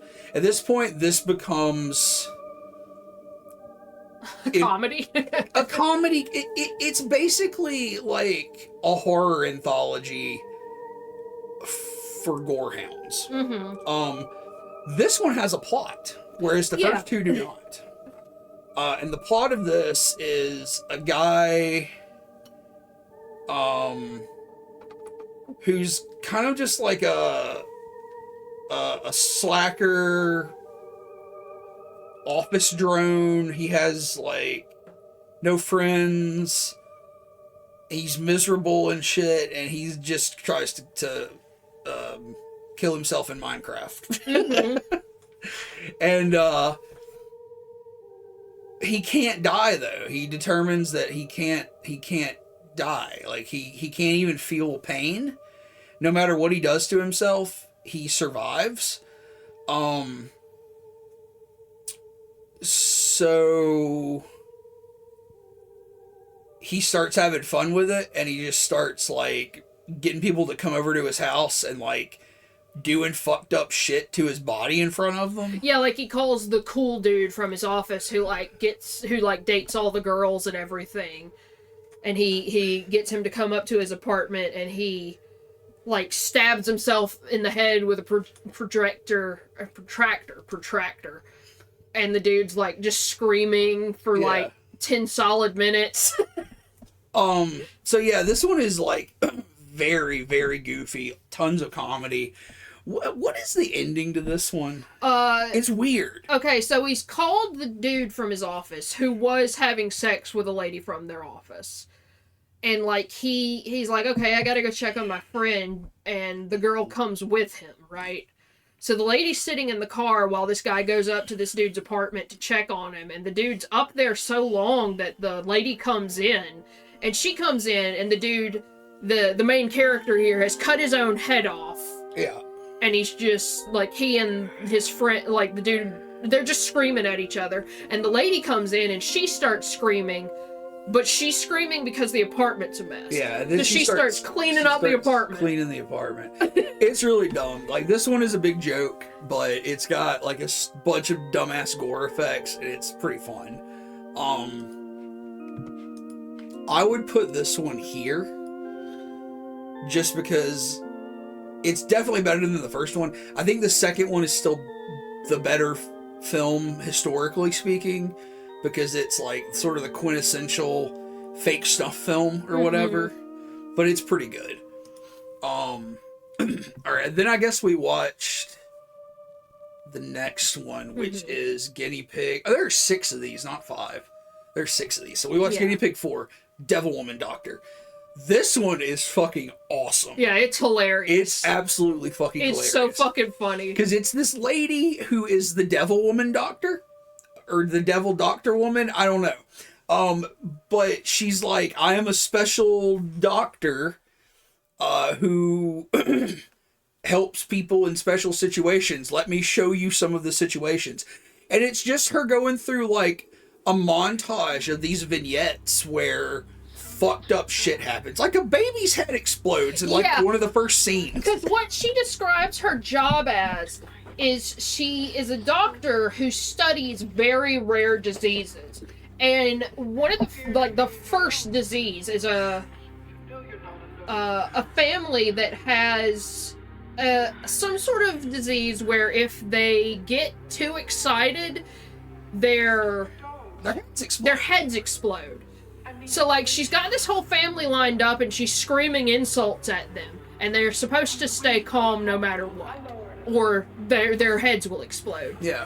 And they do fine through that, but then she gets them one-on-one, and she'll yell something like, I think at the dad, she yells like, oh, your stupid dick doesn't work, and his head explodes. Yeah. But he's, like, sitting in a folding chair, and it's like a papier-mâché dummy.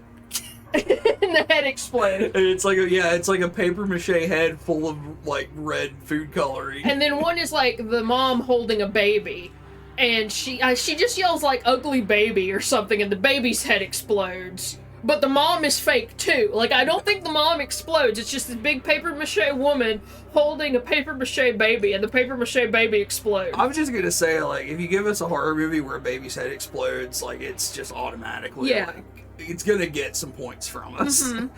What were some of the other illnesses in this? One was exploding heart disease, because it was the same sort of premise, but it was like if you surprise this woman, her heart would give out or whatever. At the end, there's a bunch of dudes in a hospital who are comparing diseases. Yeah. What is the dude with the weird dick skin? It's like he's got a really long foreskin. Yeah. What was I don't remember why. I just remember there was a long prosthetic foreskin at one point. This movie was ape shit. Yeah. It was ape shit crazy, and I loved it. There was also a singing piece of shit. Yeah. It was like a dude said, "Oh, my problem is that I take a shit and it's alive," or something. Yeah, like he takes a shit and the shit comes to life. Like he has a Tupperware container with a shit in it. And it's alive, yeah. There's also like a long drawn out, like the credit scene. Everybody's supposed to be like hitting each other in the face with pies, but the pies are full of iron spikes, and she called it the iron spike pie treatment or something. Yeah, it's just like the whole cast and crew are hitting themselves with basically fake blood packs. Yeah, but it's like this rubbery nail pie. Yeah, And like there's one person who can't get it to go off, so they're just whacking somebody in the head over and over until the blood pack explodes. It's a fun time. I would put this one here. Guinea Pig 4, Devil Woman Doctor. Alright. Then we got the first Mummy sequel, The Mummy's Hand. Which is just the Mummy again. Okay. So this is where the Mummy franchise lets you down, right? It's because I would love to see continuations of that first one with Imhotep and Boris Karloff and all that kind of shit. But apparently, when they decided to make a new Mummy film, they were like, fuck that first movie. So they completely remake it. And now it's about an Egyptian prince named Karis, who plays him in this? I'm not sure. The Mummy, Tom Tyler. Like, I don't even know who that is.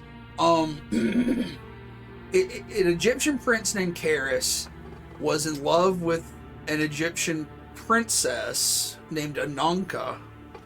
It's kind of the same story. Yeah, like, but not I don't. really. Yeah, we don't understand where the conflict in their love comes from, because they don't say it's like incest or anything. They just say this is a prince who was in love with a princess. In the original, she was a temple virgin, so it was like she was not supposed to have a relationship with anybody. So that's where the forbidden aspect comes from. I think in this one, she's supposed to be ritually sacrificed for some reason, and he wants to save her. And then he gets punished for it in much the same way that Imhotep was. But yeah, I think this is where it just starts that he is basically undead. You know, like he's just alive through all of time. Because he's supposed to guard Ananka's tomb. Yeah. So like Ananka's tomb is hidden. Nobody's supposed to know where it is. Karis's tomb is close to it. And if people start fucking around with it, there's this ancient sect of Egyptian priests who sort of pass on the knowledge every generation to the next generation of priests. And if people fuck around with the tombs, they're supposed to resurrect Karis to take revenge. Because, like, they've been keeping him alive throughout the ages. Like, they're the only ones who even know that he was entombed. Because the story they tell in every single movie is, you know, he was mummified, alive, buried alive, and this sect of priests is supposed to keep him alive through time by feeding him a liquid brewed from the tana leaves. So, like, they feed him the elixir with 3 leaves and it just keeps him alive. But if they feed it to him with 9 leaves, then it animates him to go and protect the tomb. So basically they make him a cup of tea. Yeah. And he comes to life and he kills white people. Mm-hmm. And that's the plot. And in this one... Yet he's the villain. Yet he's the villain. So in this one, it's this guy... Steve Banning and his friend Babe Jensen. Yeah, so it's this dude calling another dude Babe through the whole movie. Yeah, it's these two guys. He's the main character, then it's his boyfriend and his girlfriend. Yeah. It's this weird polycule here. But basically they're trying to, like, dig up this tomb to get fame and riches and whatnot, because this dude wants to make a name for himself as an archaeologist or whatever. And they run afoul of the ancient priests, and they resurrect Karis, and he starts, killing off the people on their expedition. And then of course they kidnap the lady, and so this is a recurring theme going forward in the Mummy movies, because they keep like Karis and the ancient sect of priests is a recurring thing, and every time they're like, okay, new ancient priest who is in charge of the mummy, don't get too horny. Because if you get too horny, you're going to be in trouble. And then inevitably they get too horny, and they're like, oh, I'm in love with this white lady, and I'll give her the Tana leaves, and I'll take the Tana leaves, and we'll be lovers forever. And it's like, oh, you fucked up again, and the mummy kills everybody. Or the hero, depending on the movie. Yeah, but like in every film, it's the same thing. It's like, don't get horny, Egyptian priest guy, and then they do, and then everything falls apart on them. But yeah, I mean, this one is very basic, and it's like a dumbed down version of the original film, and it's got a lot of like heroic action stuff with these two. Yeah, like they're running around with guns and fighting people all the time. And they have a big showdown with the mummy in the tomb and shit, and they save the lady. It's fine, but it's not great. And all the movies after that are the same movie. Yeah. With like little bits and pieces tweaked. Do you where do you put this one? Do you like this more than any of the guinea pig films? No. I'm gonna tuck it here at the end for now. All right, we got the last two guinea pig films next. So, Guinea Pig 5 is the Android of Notre Dame. I really struggled with even understanding what was happening in this film. Pinhead's there. Yeah. So it's like, okay, we're gonna read the synopsis here. A dwarf scientist has his dreams frustrated when his sister becomes seriously ill. Determined to find a way to preserve the essence of his sister after death, the scientist begins to use humans as guinea pigs in a bizarre experiment. I was never sure what was going on here. Like, it's this little guy, and he's a scientist, and he's got like this evil scientist laboratory in his garage or whatever. And he's doing these weird... No, it's underground. Okay. He comes up out of a trap door a couple of times. And he's doing these weird experiments on people. I don't really know what he's trying to do. Yeah, because I feel like you're supposed to believe he's trying to cure his sister. Because she's got some unexplained illness. Yeah, like her heart is too weak to stay alive or some shit. Right. Because like he does his experiments, then he goes and gives her medicine, then he goes back and does his experiments, then he goes back and gives her medicine.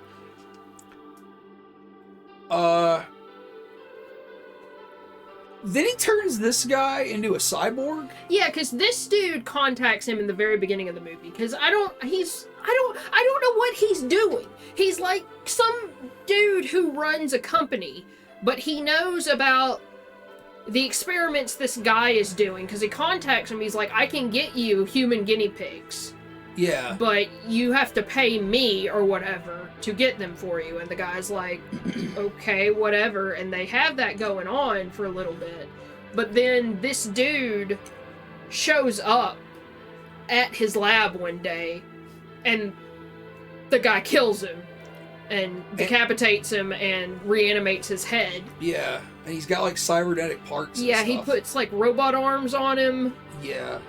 And like Android of Notre Dame, like I feel like the little guy is supposed to be like the Hunchback. Yeah, and he says at one point, like unprompted, makes no sense. He says, you know, the Hunchback of Notre Dame was an android, right? To his sister. And she's like, no, I didn't know that. this one has some cool effects.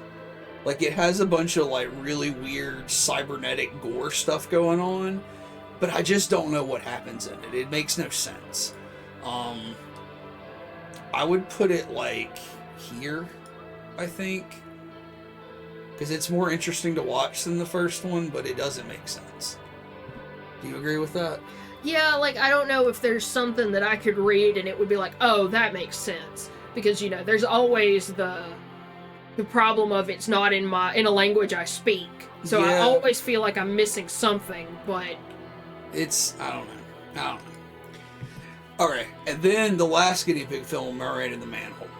I think this one is the absolute best of the series. It is way better than the others. Yeah, like, it has the most coherent plot. It's still weird, though. I'm not saying it's a very... It's like a Japanese horror film kind of plot. Like, it's got a weird, like... It's got a weird plot to an American palate, for sure. And it's the grossest one. It has the best gore, the most... It's still super fake, though. Yeah, but it's got the most interesting use of gore. Yeah. Because this is about an artist who wanders around in the sewers looking for stuff to paint. Mm-hmm. Like, he's just a fucked up artist, like, painter guy. And he finds a mermaid in the sewer. And he takes her home and puts her in a bathtub to paint her. Yeah, because he says that he saw her when he was a kid. Like, there used to be a big river that ran through his town, but they dammed it up and they had to build a sewer, so she got stuck in the sewer. Yeah. But she gets sick in his bathtub. Like, she starts to develop these, like, open sores and shit, and she just gets more and more mutated and weird throughout the course of the film. And he's, like, obsessively painting her, and it just gets fucking weird and gross. Yeah, like, she is demanding that he burst her boils and pustules to use the goo and pus as paint. Yeah, it's very surreal because all of her wounds start bleeding these different colors. So it's got like an Evil Dead multicolored gore kind of thing going on. This one is really, really worth watching, in my opinion. And it was leagues better than the others. The thing that surprised me the most about these is that there wasn't sexual assault. I was really expecting that. Really surprised that there's really no sexual assault. Like, the closest any of them get is 2, and I think that's just because of the way it's framed. He doesn't do anything sexual to her. Yeah, like, to be fair, these are mostly... Half of these are about violence against women. Well, yeah. But it's not nearly as gross as it sounds for a horror film. Like, I've seen worse horror films. Yeah. In terms of, like, how women are treated. So... And, like, just the fact that later on, these last 4 specifically are not realistic.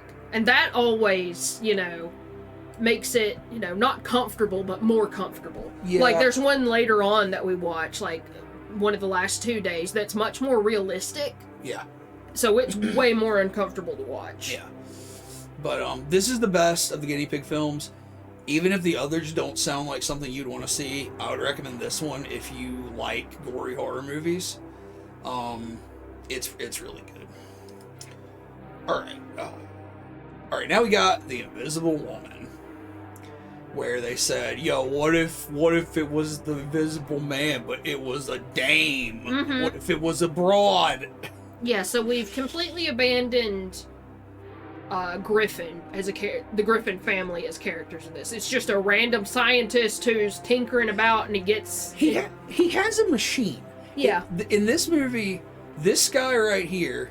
No, not isn't. Yeah, this he's guy? Just a random. I don't know who that is. This is the gang of. Yeah, we'll talk about them in a minute. Okay. The doctor's right there by the inn in Woman. Professor Gibbs is the character. Yeah, Professor Gibbs. It's John Barrymore. Well, he doesn't look anything like that in the movie. Yeah. I don't know. It's just like an aging scientist guy who is like, he has like this rich benefactor who's like a playboy. He lives on his property. He lives on his property. He's like an evil scientist in residence at this rich playboy's mansion. Except he's not evil. He's just goofy. He's more of an absent-minded scientist. Okay, fair enough. Yeah, he's like, who's Christopher Lloyd's character in Back to the Future? Doc Brown. He's like Doc Brown, and he lives on Bruce Wayne's property or something. And also, the scientist has his own sort of maid, and it's the fucking Wicked Witch of the West. It is. It is. The scientist has like a live-in housekeeper, and it's Margaret Hamilton. Yeah, who plays the Wicked Witch of the West in Wizard of Oz. She's really good in this movie, actually. Yeah. But the point is, the scientist is draining this guy's bank account with experiments that nobody even knows anything about. Nobody knows what he's trying to do. But he's putting ads in the paper looking for test subjects, and this woman applies. She's like she works at like where does she work? She works at like a place that sells dresses. Yeah, and she they have models the dresses. Yeah, because I guess they have like live models to show off the stuff to, I don't know, investors. Because like it's her and a group of other women, and they walk out into this room, and there's like a bunch of people in chairs who are examining the clothing and looking at how they fit and everything. I would like to point out, on one side, the scientist is draining the dude's bank account. On the other hand, he's in court every other week because some woman has taken him to court. Like, that's a big plot point at the beginning. Yeah. He's also going broke because he's a womanizer. Yeah. And, I mean, I feel like the implication there is they're taking him to court for assault. Yeah. Like, I don't know what else they would... Like, he's depicted as, like they're taking advantage of him. Yeah, but I think he's just, like, fucking around on these women. Uh-huh. And, like, I don't know. It's fucked up. He's kind of a pointless character. Yeah. There's really no reason for this guy to be here other than they needed like a young, conventionally attractive leading male. But if he's not here, it's the same movie. Yeah, and I even kind of like her character because it's very much the story of, a somewhat... She's not timid, but it's just one of those people who's, stuck. It's like, I hate this job, but if I don't have this job, I'm homeless, I can't eat. So, like, she just has all this shit, and she's like, do you know what I could do if I was invisible? But because she's a woman, it's still very playful. Yeah. Rather than, Griffin in the first movie is like, if I was invisible, I could run the fucking world. I could do things and get away with anything on Earth because nobody could find me. So, like, she responds to this scientist ad, and he wants somebody to go into his invisibility machine. So, in this film, instead of it being a drug that you take, it's a machine that he's built. Mm-hmm. And an interesting thing about the machine is that the machine keeps showing up in subsequent Universal films. Yeah, it's just a prop that they kept reusing. So, it just shows up again and again, and it's this same dumbass mad scientist machine, and it shows up in a Frankenstein movie later, mm-hmm. and in a Wolfman movie. It's stupid. But yeah, like, she becomes invisible, and hijinks ensue. Like, this is very much another like sort of comedy thing that goes on. Yeah. Why is this gang of 1930s criminals after them? Because they saw the ad as well. And their boss has been exiled from his home country. Okay, yeah, their boss is an expatriated, exiled, like, South American mobster. I guess. I never knew what country he was supposed to be They're from. trying to go back to somewhere in South America. And he wants to become invisible so he can go home and not be arrested. Yeah. And it's very, and like these dudes are very much like the Three Stooges. In fact, one of them is one of the Three Stooges because it's Shemp Howard, who's like one of the original Three Stooges before he got replaced by, I think, Curly. I think Curly is the one that replaced Shemp. I'm not sure. But literally one of the Three Stooges is here, and these dudes are nothing but comic relief. This movie's not very good. No. It's, you know. And like I said, it's just moving further and further away from horror. Yeah, like this one is definitely going to stay here at the low end of the 3-star tier for me. Starspawn says Shemp replaced Curly. I thought it was the other way around. My mistake. But Starspawn, the Three Stooges expert, has logged in. But yeah, Invisible Woman, not the best. Then we got Ghost of Frankenstein. The Return of Igor. Okay. Now I'm gonna have to start reading the synopsis here because I don't remember what happens in some of these because they have very vague names that don't mean anything. Igor discovers Frankenstein's creation is still alive and brings him the doctor's son Ludwig for help. Obsessed with destroying the monster to his full potential, Ludwig is unaware that someone has more devious plans for the creature. Okay, so this is another son of Henry Frankenstein. Okay, and the way that the last one ended, Son of Frankenstein, there were these huge sulfur pits. Yeah, in the lab. They had big sulfur pits under the lab, and they threw Frankenstein down into it. Yeah. So they dig him out in this one. Yeah, he's just like crusted in something. I don't know what it's supposed. Sulfur. Yes. Okay, so like the whole thing in this one is Ludwig Frankenstein, who is this guy right here, is partners with this other doctor whose name escapes me. Dr. Boehmer? Yeah, he was his mentor. Yeah. But the student, Ludwig Frankenstein, has outpaced the mentor now and is this like huge leading brain surgeon and is kind of restoring the family name and he stuff. does brain surgery out of his house. This is just his basement. Yeah, he does brain surgery out of his house. But a wrench is thrown into all of this because Igor finds the monster in the sulfur pits under the lab and digs him out and takes him to... Yeah, it's someplace with a V, because it's where all the other Frankensteins center around. Visceria? Something like that, I think it's Visceria. Yeah. Brings him here to where Ludwig Frankenstein is sort of running an asylum / brain hospital trying to help people, and he's like, you have to save the monster or I'll tell everyone you're a Frankenstein. or I'll expose you for your family's dark deeds, right? And also of note, Ludwig Frankenstein has a daughter named Elsa Frankenstein who will become important in the next film. Also, Lon Chaney Jr. is Frankenstein in this movie. Lon Chaney Jr. plays the monster in this film. So this is the first film where Boris was not available, and it will never be available for the monster again. Lon Chaney Jr. takes over for a while. And he's good. He's good. I don't think he looks as iconic as Boris Karloff does, but he looks pretty cool. Igor is still Bela Lugosi. I liked this movie.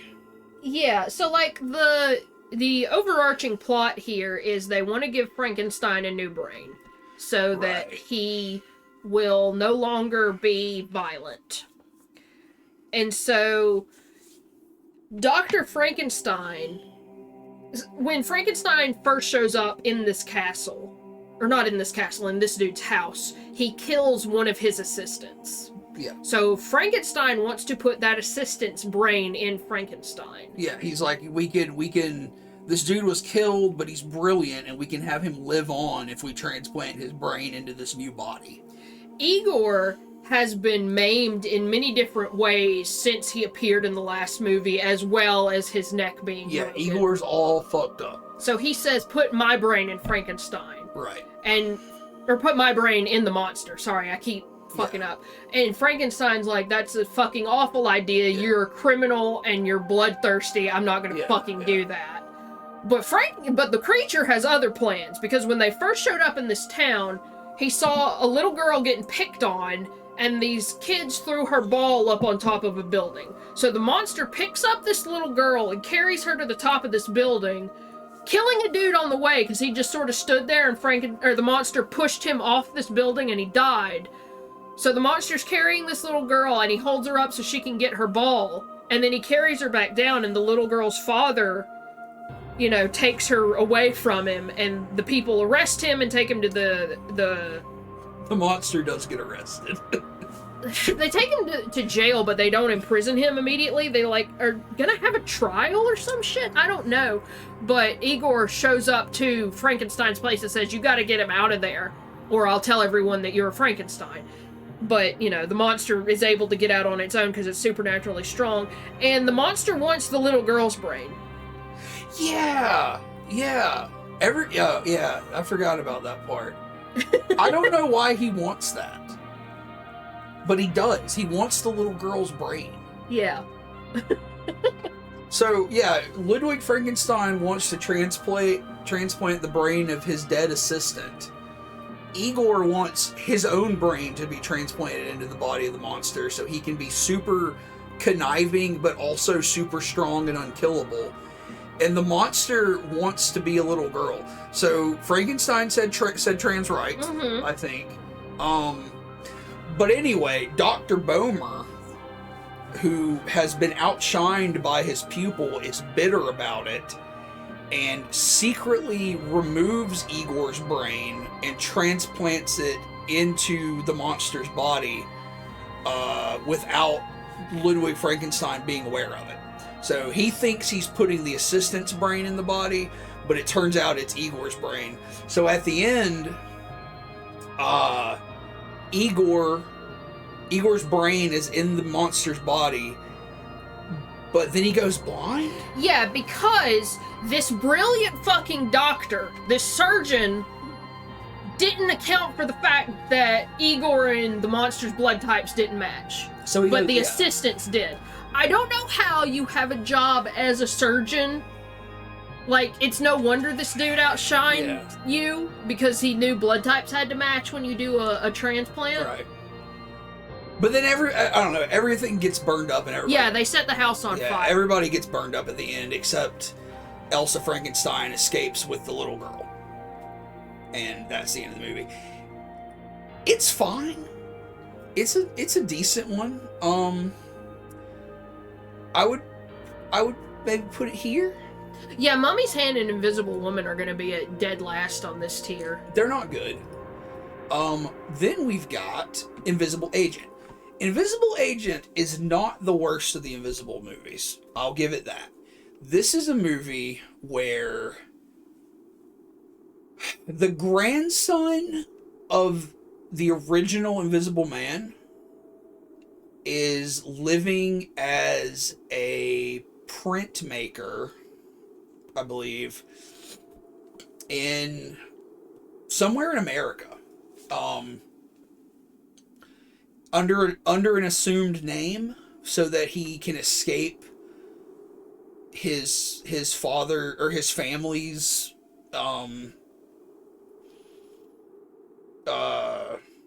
reputation, infamy. And one thing about this movie is it's got a lot of comedy. It's kind of goofy. It's also, you know, it's 1942, so it's got a lot of like World War II borderline propaganda kind of stuff going on for it. But the first scene in this film is this very long intro scene where this guy is in his print shop and these three Nazi agents come in. These three Nazi agents and Peter Lorre. Okay. So it's some Nazi agents and Peter Lorre. So if anybody doesn't know Peter Lorre, you probably do know Peter Lorre. That's not a good picture of him. Yeah, you'll want to look for a cartoon rendition of him, because that's how I think most people in our age bracket will actually know him. So, like, Peter Lorre is this guy who was in a shit ton. Yeah, he was in M, exactly, Starspawn, in a shit ton of That's the way most people will know Peter Lorre. But he was represented in like a lot of classic animation, like Looney Tunes kind of stuff a lot.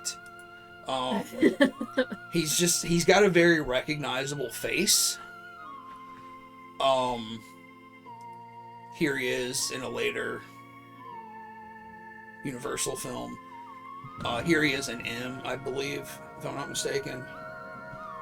So yeah, very recognizable face. He plays a Japanese guy in this movie. Which we didn't even know in this first scene, because you probably had trouble telling there, but he's not Japanese. He's not fucking Japanese. Now, in the filmmaker's defense, I do believe that we had most of the Japanese people in the country locked up at the point that this film was made. So I guess they couldn't get a Japanese person to play him. It's fucked up. It's fucked up, and this happens again later. And if you're wondering, yes, he does die by committing suicide. He does commit seppuku in this film. The handling of the internet of the Japanese people in this film is terrible. But his name is Baron Akito, but they don't call him that in the first scene. They just call him the Baron. So it's like, okay, yeah, he's like some German baron, right? Later it became apparent that we were supposed to know this guy was Japanese. But anyway, this first scene is this dude working in his print shop, and these Nazis and this other guy who is supposed to be Japanese come in and start interrogating him about his invisibility formula. And like, it's a very tense scene. It's almost like a Tarantino scene, in my opinion, because it's very long and there's like a lot of dialogue back and forth, and kind of tense. It's like a very good, like, suspense spy movie kind of scene. At one point, Peter Lorre gets them to like take his hand and put it under a paper cutter, like they're gonna cut his hand off if he doesn't tell them where the formula is and shit. The first scene is fucking cool. After that, it's not. After that, like, he goes to work for the American government. Like, he offers his formula to the American government and joins the war effort. Yeah, under the condition that he's the only person it can be used on. The plot is kind of fine. It's like, you know, I don't want anybody else. I don't want this formula to fall into the wrong hands, but I'll use it on myself, and I'll help you infiltrate Nazi Germany and blah blah blah. But then after that, there's like again a lot of comedy. They're, you know, goofing around with Nazi officers and making them like sit on pies and stuff, and it's, you know, not as funny in retrospect. But that first scene I think is really cool, and it's got some pretty decent action scenes. It is, you know, very much like a spy movie, a wartime film. I don't know. It's worth watching. It's a very interesting era for film, and it's a very interesting entry into these Universal movies, I think. I would definitely put it here, I think.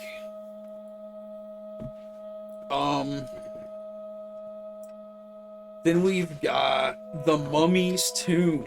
So this is the second movie in the Karras Mummy series.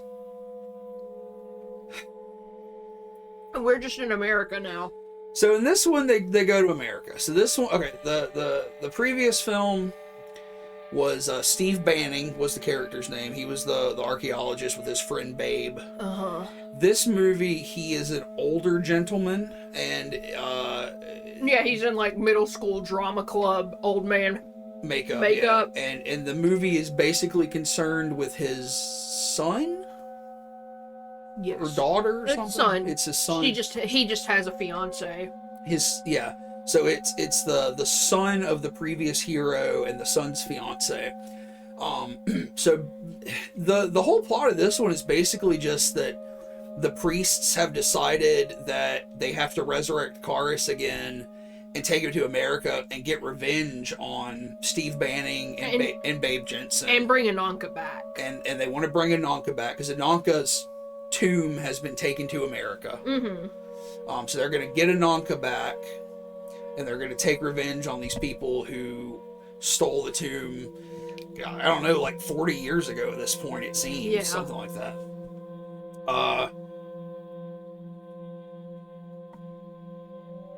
It's not very interesting. Yeah, it's just the same movie again, Yeah. basically.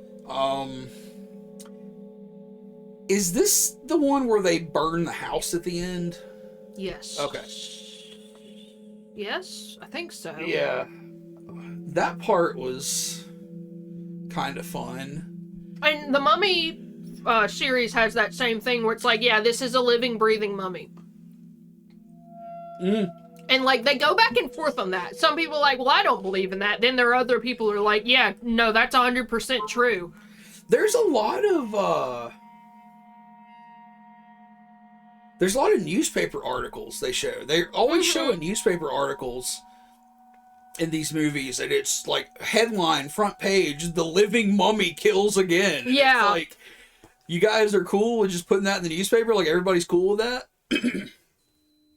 But yeah, this one's more like a slasher film. So it's just like the mummy is out stalking at night, picking people off. And then eventually at the end, they chase him down to a big house and they burn the house down with him in it. Yeah, and the priest who came with them, because it was like a priest sent across the ocean to America with Karras's tomb, or sarcophagus, I guess. Yeah. And, like, he runs a funeral home. Like, that's the job he gets in America. Yeah, he like works at a graveyard or something. His name's Andoheb. That part's really weird. Yeah, he works at like a funeral home graveyard kind of thing. And like you said, it's got the exact same plot where, you know, they kidnap the female lead and he's like, oh, I'm in love with her. Yeah. We're gonna become immortal. He gets all horny and fucks up and everybody dies. Did you already say Lon Chaney is the mummy? Yeah, Lon Chaney's the mummy again, and you know, unlike the original Mummy film where Boris Karloff got to play like a speaking human, this is just Lon Chaney stumbling around. This is that classic Mummy where he drags his foot. Mm-hmm. And I think they do say, because he was set on fire at the end of the second movie, or yeah, the previous movie, and I think they say, you know, he was so damaged from the fire that he's like unable to use half his body or something. Yeah, like he's got one arm that doesn't work and a foot that doesn't work. He's all fucked up, but he's still, you know, he shuffles around. Trucking.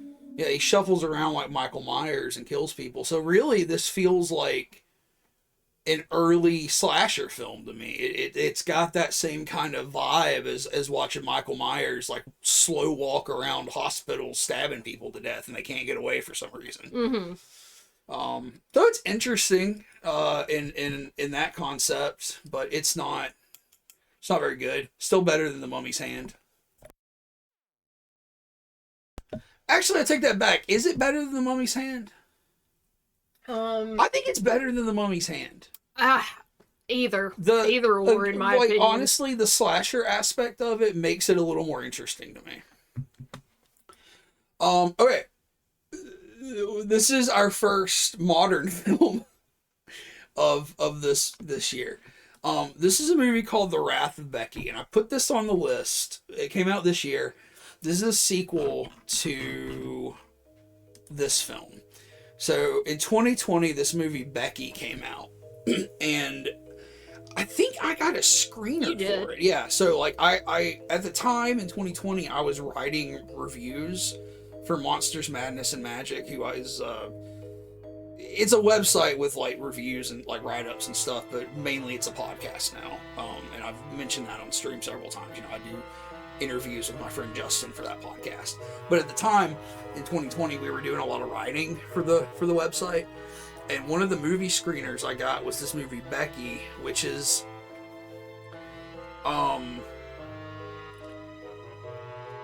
really an interesting movie because it's about a very young girl and her family who it's basically like a home invasion kind of thing, where these neo-Nazis come into their house looking for something that's like buried in the house and kill the whole family, and this like very young girl has to fight back and kill them all, and it's really gruesome and violent. It's kind of a film like maybe Green Room or Blue Ruin or that guy's movies. What's that guy's name? Oh, I can never remember. Let's see.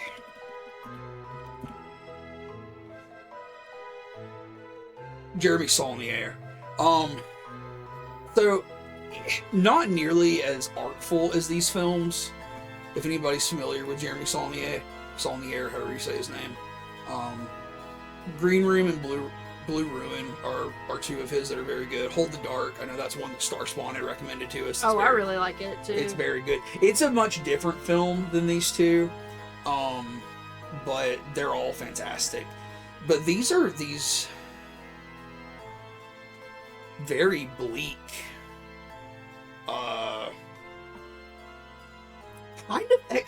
kind of modern exploitation films almost. They're not like straight horror films. They've got like an exploitation, violent action aspect to them, and that's kind of the same thing here.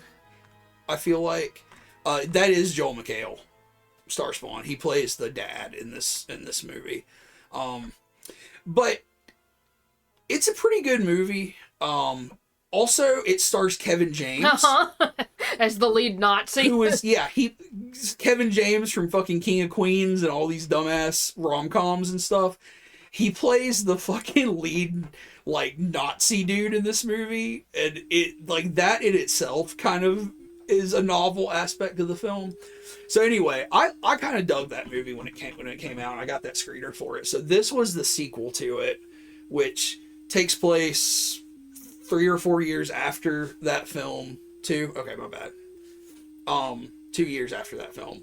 And a similar thing happens, like, this girl Becky, who lost her whole family, is, like, she's kind of like a runaway now, and she's, like, kind of like a survivalist or something.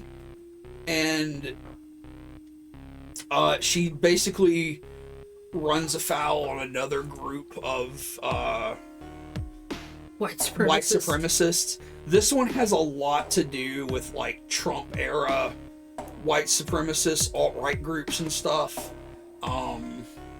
Sean William Scott from American Pie and Dude, Where's My Car is the main Nazi dude in this one. I like this trend too of comedy dudes in this fucking... Yeah, it's interesting. Another interesting thing about this movie is Courtney Gaines plays one of the prominent alt-right characters, and he is the guy who plays Malachi in the original Children of the Corn. Starspawn, You're Next is not a bad comparison. This movie I don't think was as good as the first one, but it was still pretty good. It's very violent. It's, it's got some cathartic Nazi kills. It's really bloody. It's got some decent comedy bits in it. I would recommend it. I would recommend watching both of them. But not a bad sequel, and it looks like there's going to be a third one. So I'll probably watch that too when it comes out. Again, one that's kind of like on the borderline between horror and like exploitation or something. But, it's fine. I'd snuggle it in maybe right here. Don't you think? Mm-hmm. Right. Alright, then we got Frankenstein meets the Wolfman. Alright, this is the first big crossover, right? I think so. Yeah, I feel like... Because they're playing their Well, I mean, Bella is playing Frankenstein, or the monster Yeah, in this one. Bela Lugosi, because Lon Chaney Jr. is playing John Talbot, the Wolfman, in this. I'm sorry, not John, Lawrence Talbot. Lawrence Talbot, the Wolfman. Every time Lawrence Talbot appears in a movie, he gets whinier. He does, It's yeah. funny. And then Bela Lugosi is actually in the monster shoes this time. Starspawn says Courtney Gaines' greatest role was in The Burbs. Yeah, he's in The Burbs too. I forget that. Alright, so grave robbers open the grave of the Wolfman and awaken him. He doesn't like the idea of being immortal and killing people when the moon is full. So he tries to find Dr. Frankenstein in the hopes that the doctor can cure him. Dr. Frankenstein is dead, but he finds the monster. So yeah. Lawrence Talbot is killed in the end of the Wolfman film. Mm-hmm. And he's put in a grave, and apparently that grave is full of wolfsbane. Yeah, because the grave robbers open it up and they're like, "What's all this? What are all these flowers in here Yeah. or whatever?" And I think one of them's like, "Oh, that's wolfsbane," and they say even a man who is pure of heart shit. So like they crack open his tomb in this movie, and they tear out all the wolfsbane, and he comes back to life. So much like the monster, it's determined that the Wolfman also cannot be killed. He can be incapacitated, but he can't be killed. And since Lawrence Talbot is, a normal man all but 3 days out of the month when the moon's full, he's like, well, I can't fucking live like this because I go crazy and I kill somebody every month. So I have to find a way to die. And he goes to Visaria to find Dr. Frankenstein to see if he can use his secrets of life and death to put an end to him, basically. But Henry Frankenstein is dead, and he ends up finding the monster. Well, the thing is, Ludwig was actually the last one. Mm-hmm. And his daughter is alive. But is she in this? Yeah. Because, he pretends to want to buy the property to have a face-to-face meeting with her. Okay, you're right, yeah. So, Elsa Frankenstein, who was the daughter in the last Frankenstein film, she owns the estate in this one. And he tries to get her to give him her father's notes. Yeah, because I think you're right, he does go into the castle and find the monster first, and the monster takes him to where it thinks the notes are, but they don't find anything. So he sets up the fake purchasing meeting and asks her, I want all your father's notes. And of course she's like, no. Yeah. It's caused nothing but misery for my family and for this town.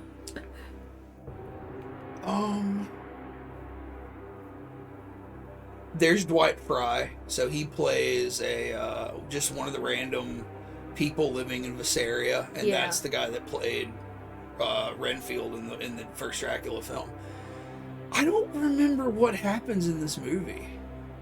He kind of he goes on a date with Elsa Frankenstein to the Oktoberfest or whatever they're having. What happens is those grave robbers open his tomb and he just stumbles out and doesn't know he's supposed to be dead. I think a police officer finds him with what they think is a head injury in the streets, and they take him to a hospital, and there's a shrink who comes to see him. So that doctor follows him to this area. Yeah, because they talk to him, and he's like, I'm Larry Talbot, and they investigate that further. They're like, Larry Talbot died 4 years ago, and he's like, I'm telling you the truth, and he runs away because he doesn't want to, because he's going to change into the Wolfman. Nobody believes him, and he runs away, and he flees, I guess, all the way to fucking Germany. Yeah, he does. He's gone for a long time, and he shows up in Germany. So the doctor follows him, and the doctor gets tied up in it. So at the end of the day, they do get into Frankenstein's castle. Elsa Frankenstein gives him her dad's diary, and the doctor reads it and determines that he can, just like Frankenstein had developed a way to channel energy into a corpse to give it life, he thinks he can reverse that and channel energy away from a person and kill them. Yeah, because his plan is to take all the energy out of the Wolfman and put it into Frankenstein to give him new life or something, because he's all fucked up again or whatever. But, like, the thing is, Ilsa doesn't want him to do that. Obviously, like, she's saying, you know, this has been a curse to my dad and his dad and his dad. Yeah. Please don't do this. But at the end, the doctor, like, can't help himself and is like, I need to bring the monster back to life. And I think he supercharges both of them. Like, he basically, like, hooks a car battery up to the Wolfman's nipples and Frankenstein's nipples and like cranks the energy up, and then they both come to life and have a big fight. It's basically the end. Yeah, and the end of this movie is the innkeeper in this town decides to blow up the fucking dam. Because if the dam breaks, then it's gonna wash the castle ruins away. I guess leaving the town fine, because, you know, people were kind of like, oh, that's stupid, why would you do that? But they don't say, okay, you'd kill Frankenstein, sure, but you'd also kill half the town. I don't think that's why the dam was built. I think Frankenstein built the dam so that he could channel water into his castle to run his turbines. They say that. So, like, apparently he's got turbines running to power up his monster machine. Which is the machine from The Invisible Woman. It is. So the machine they use in this to power up or depower or whatever they want to do with the monsters is the same machine from The Invisible Woman. Yeah, we're playing fast and loose with continuity. By the way, Igor's brain is not in this monster. This monster can see. This monster is just kind of moving slow. Yeah, not the same monster from the end of the last Frankenstein film. It's very confusing. But yeah, at the end of it, like you're saying, Starspawn, like they've kind of been around each other through the whole movie, but now they're all like jacked up. It's like you poured a bunch of Mountain Dew on them. And they just go ham on each other and fight and tear the lab apart, and then the dam explodes and the whole thing gets flooded and destroyed. And just like the other Universal movies, we fucking cut the credits. So there's not a lot going on here, and it is basically just a build up to get to see them fight, which is not that cool. But that's what happens. I'd put it like right here, because I do like it. I do like the crossover aspect. I like seeing Lon Chaney and Bella on screen with like the roles kind of switched around and shit. I feel like House of Frankenstein is a better version of that movie, though. Yeah, we're gonna get to those where it's like they really ran out of plot ideas. But first, we have another new movie, which is Renfield. By Chris McKay, who made some Robot Chicken stuff and the Lego Batman movie. And he made this movie about the Renfield character from Dracula, which came out this year. Starspawn says, I've seen a handful of these old movies and The Stooges, because these kind of films used to be shown on TV a lot when I was a kid. Yeah, like, I know at a certain point in time, like, these were, like, common TV fodder, but like I feel like when we were growing up they just weren't as accessible, so it's been really nice to go back and watch them all. Did anybody in chat watch this movie? I know David and Amanda did. This is one of those, so like horror comedies can be real hit or miss. Sometimes they're really good and sometimes they're just fucking lame. I feel like this was just on the edge of being kind of lame, but it came out being pretty good. So it's Nicholas Hoult, who plays Beast in the retro X-Men movies, which I hate. And Nux. He's Nux in Fury Road. Nicolas Cage plays fucking Dracula. Love that. But it's like Renfield. It's like a modern era film where Renfield, as Dracula's servant, has been basically moving him around the world for a century, and they are in America, and he is in a self-help group to escape, basically to get out of like bad relationships, like narcissistic relationships, or relationships with a narcissist, or somebody who's like trapped you in a relationship. Yeah.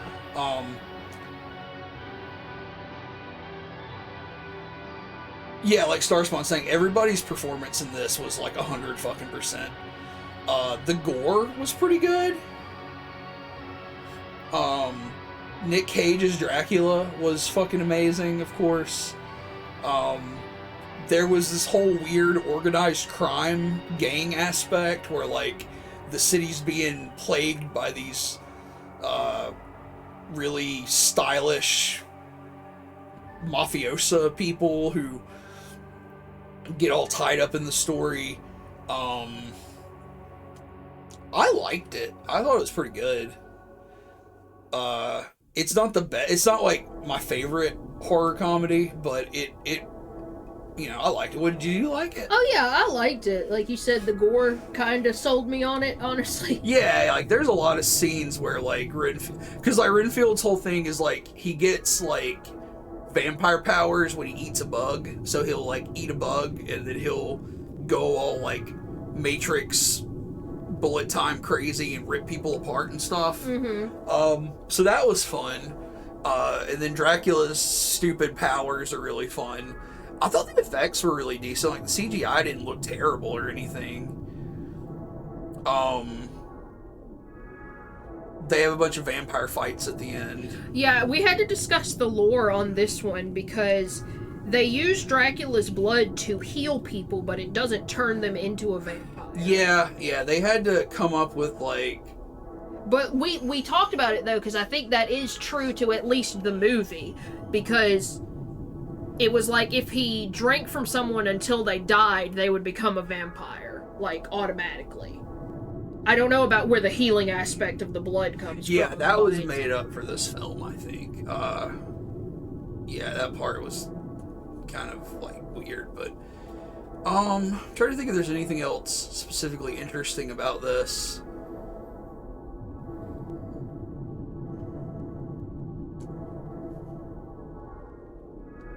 I don't know. No, not really. Just entertaining. Yeah, it was just entertaining. Fun. It was fun. I liked it. I would put it probably here. What do you think? Yeah. Son of Dracula is next. I think we're probably on the downhill slope. Yeah, we're on the downhill slope with these Universal movies now. Son of Dracula stars Lon Chaney Jr. as Count Dracula, alias Count Alucard. Like he's fucking fooling anybody.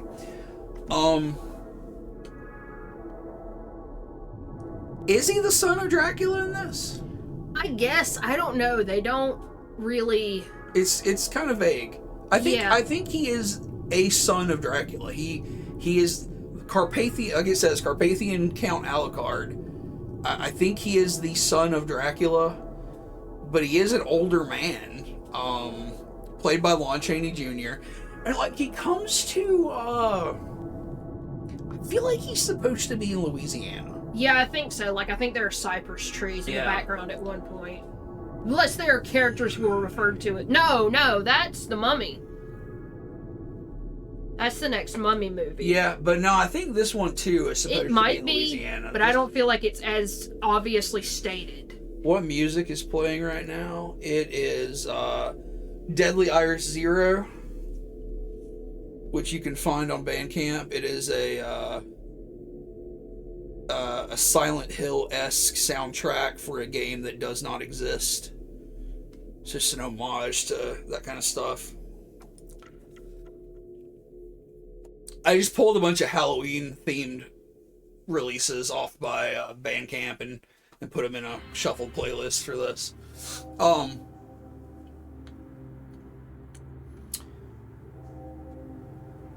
we're starting to get into the era where female characters can do stuff, at least. Yeah, okay, so yeah, the plot to this film is there is a lady whose name is Kay. Yeah. And she... No. What? Is it? I think so. Okay, Kay. Yeah. It's just there's her and there's her sister. Yeah. So Kay Caldwell is getting married to Frank Stanley, but she has been bamboozled, maybe. Like, I think she's been in correspondence with this Well, dude. the way it looks is that she has been bamboozled by Count Alucard. And he comes to America, and, like, she's got all these, like, hippy-dippy spiritualist ideas that he's put in her head and stuff. Mm-hmm. And what happens is, like, he rolls in and kills her dad. Yeah. They don't know that, but he does kill her dad. He turns into a bat and sucks his blood. And then he just sort of ingratiates himself into the household. And eventually, she goes off in the middle of the night to a courthouse or whatever and marries him. And the next thing her fiance knows is she's fucking married to Count Alucard. Yeah. And he's like, what the fuck's going on? So he freaks out and tries to kill Alucard and accidentally shoots her. Mm-hmm. So this dude is having a bad time. This guy Frank, played by Robert Page, and like honestly, his acting in this movie is fucking great. Like he is so miserable and like confused, and I feel like the way that would be portrayed in a lot of movies from this era would be kind of bland, but like he's like head in his hands, like wringing his hair, and like he's just utterly beside himself, like doesn't know what to do. So it becomes clear to him that, you know, he's possibly killed his fiance, who's suddenly left him for this other man. Then he starts to get an inkling that maybe something supernatural is going on. But he ends up in jail. Yeah, like I think he confesses. He turns Yeah, himself yeah. in, basically, is what happens. And she appears in his jail cell and basically says, Alucard's a vampire. He's made me a vampire. He's made me a vampire, and this was my plan all along, to make you a vampire too, so we can be together forever. So it's like her whole long game plan was for her and her fiance to become vampires together and live forever. Mm-hmm. But he ultimately rejects that plan. And, Yeah, it looks like he's playing along. yeah. But like ultimately he gets out of jail and rejects that, slays Alucard, and that's part of her plan. She's like, you know, get rid of Alucard for me, and Yeah. we can be together forever. So he does that, and then he goes to her and burns her in her coffin while she sleeps. Yeah. It's kind of a compelling movie. It's got an interesting plot, I think, and I think the lead actor is better than just like the bland everyman kind of actor you usually get in these movies. I thought it was really good. What do you think? Yeah, I liked it too. I would kind of like tuck it in right here, maybe. Yeah, I would put it there. Yeah. Like it had like some decent plot going for it. That, you know, worked with the Dracula lore and branched off and stuff, you know. Plus Lon Chaney was there. That was fun. He's so fucking rude too. What does he do? Cause like Look at him. like the woman's father like retires for the evening and dies in his room, basically. Yeah. Oh yeah. Because they're having a big party. Yeah, like the father goes to sleep and Alucard rolls up outside and he's kind of like casing the joint, and then he turns into a bat and he flies up there and kills the motherfucker. Mm-hmm. And then everybody in there is like freaking out because they go up and find him dead. And then he knocks on the door. Yeah, like after all the partygoers have been sent home, he like knocks on the door and they're like, it's like, you know, the lord of the house just fucking died, bro. You gotta leave. and he's like, announce me. He's like, I'm a guest. Let me in. It's like, homie's dead, bro. You gotta leave. And like every time people would show up after he and the lady got married, they're like, we're gonna be busy all day, so don't come here during the day. In fact, don't come here at all. It's really funny. All right. Next one is The Mummy's Ghost, which is another entry into the saga of Karis the Mummy and Ananka, the fucking whatever she is. But this time we have John Carradine playing an Egyptian priest. John Carradine, the gauntest man on earth. The patriarch of the fucking Carradine family, the gauntest, longest man in the world, plays, Who is he in Bride of Frankenstein? probably just some random person. Lost Hunter. As a Lost Hunter, yeah. Plays, what's his name in this? Yusuf Bey. Yeah, he plays one of the Egyptian priests in this movie who gets sent to America to reclaim the bodies of Ananka and Karis. So,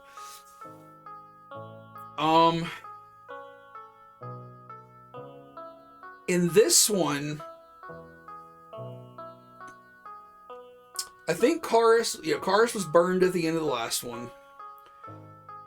And I don't remember where his body ended Yeah, I up. can't remember where his body is. It's really not remained relevant. in America. Yeah, it's in America. In this one, there is a young lady.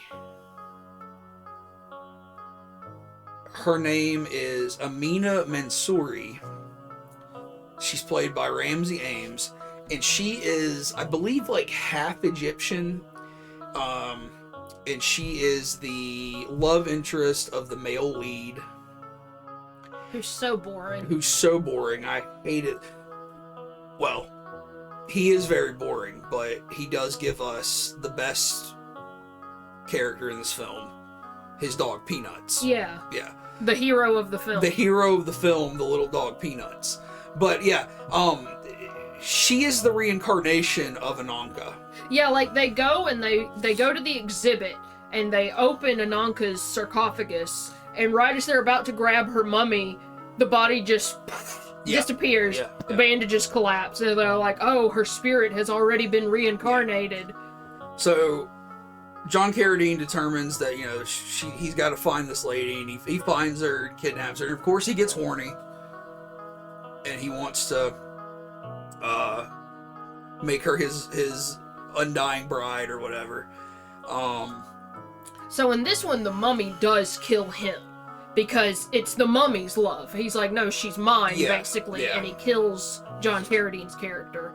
But there's also this thing going on where the longer Ananka and the mummy are close, Ananka is aging. Ananka is, yeah, this character, Amina, who is the reincarnation of Ananka, she starts to age and become the ancient princess. Mm-hmm. And what's fucked up is at the end of this movie, when all's said and done, the mummy kills the priest. Peanuts the dog helps the whole town track down the mummy and the girl. The mummy carries her into a swamp. Yeah. And they just die. Yeah, like she's like ancient looking. She does not get saved. Yeah. She just fucking dies. They just carry her into a swamp and kill her. This movie's not very good, but I still think it's more interesting than it was more fun to watch. A, because John Carradine was there. We had a lot of fun with the dog. It's kind of batshit that they just kill the female lead. Yeah. There's a lot going on in this movie that's just like, okay. So I mean, I would tuck it in right here, I think. Okay. Don't you think? Yeah. You know, it was weird. There was a lot of weird choices in this movie. So at the end of this movie, let's establish at the end of this movie, Karis and Ananka sink into a swamp and die. Yeah, like Karis just picks her up and carries her into the swamp. Like he just walks straight into it. So that's the end of this film. And then the end and then, credits. Yeah, the fucking credits roll and we're done. What was that? The moment? No, that was the moment. Okay. So, new movie next. Pope's Exorcist. Starring fucking Russell goddamn Crowe.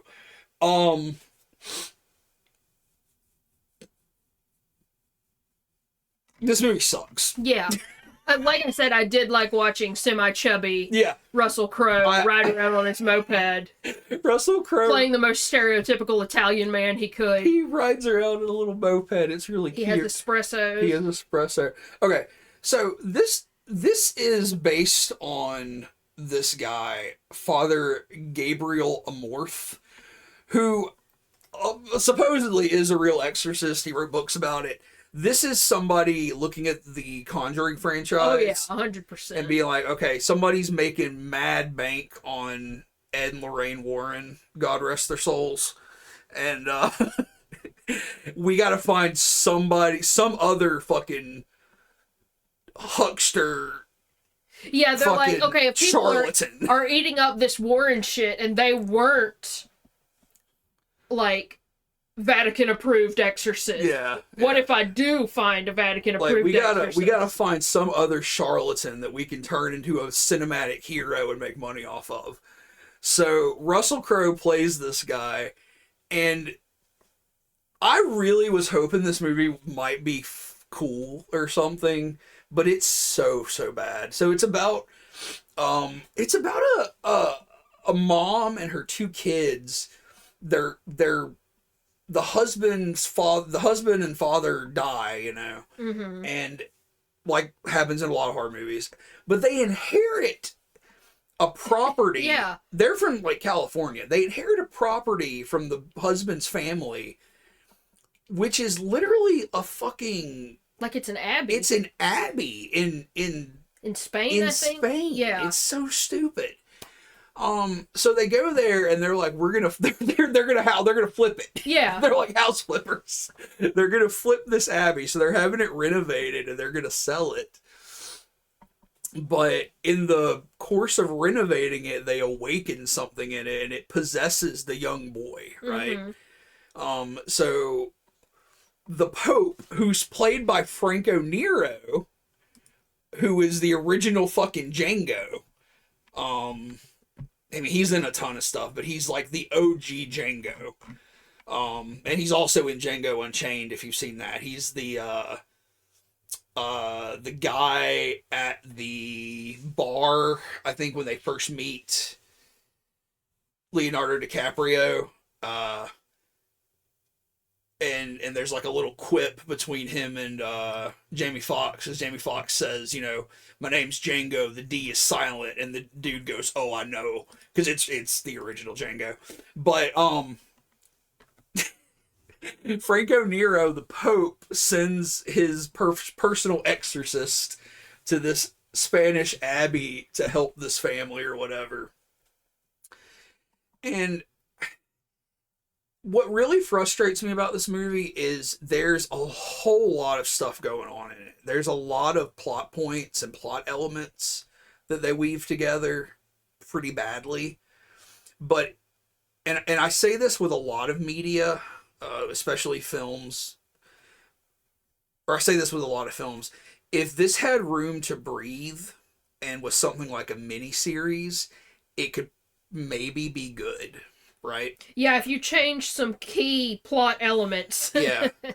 Because, like, what's going on here is, like, there's a whole plot about, like, there's the main plot about the possession and the exorcism. There's there's a lot of flashback plots about the exorcist's time in World War II. There's a lot about the Spanish Inquisition back in the day and the fucked up shit they did.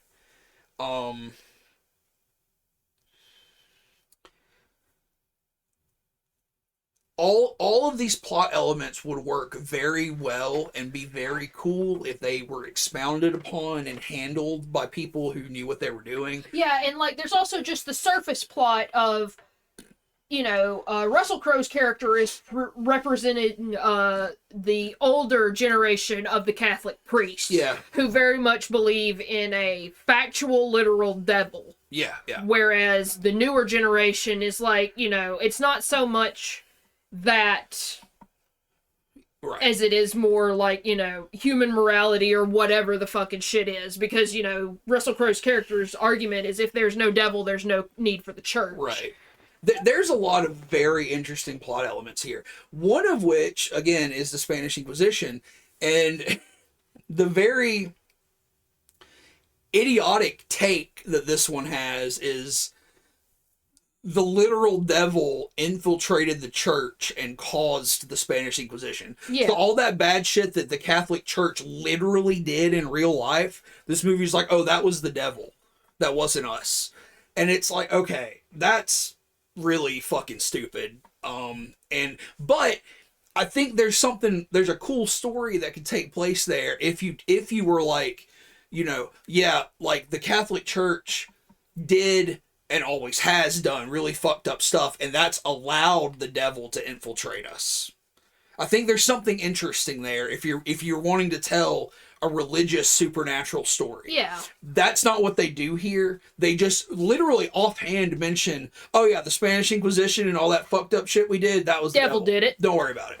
Hi, Jen. What up, Jen? If all of that shit was handled well in a format that wasn't 103 minutes, this would have been cool. As it is, it fucking sucks. The effects suck. I really fucking hated it. And it's one of those things where, like, I hate it more because I see the potential, right? Yeah. What do you think? I don't know how to explain. Like you said, his moped was cool. Yeah. For real, like chubby, priest robe, Russell Crowe riding around with his moped goggles on, drinking espressos. I'd love that. I would watch a miniseries of that. I wish we could find a picture of the kid in his possessed state, but that's going to be too much work to do to make the joke I want to make. So we should probably move on so I don't dwell on it.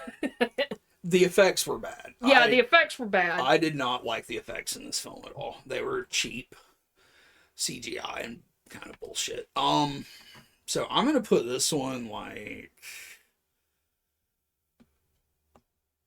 oh shit, what did I do? Okay, we're good. I'm gonna put this one like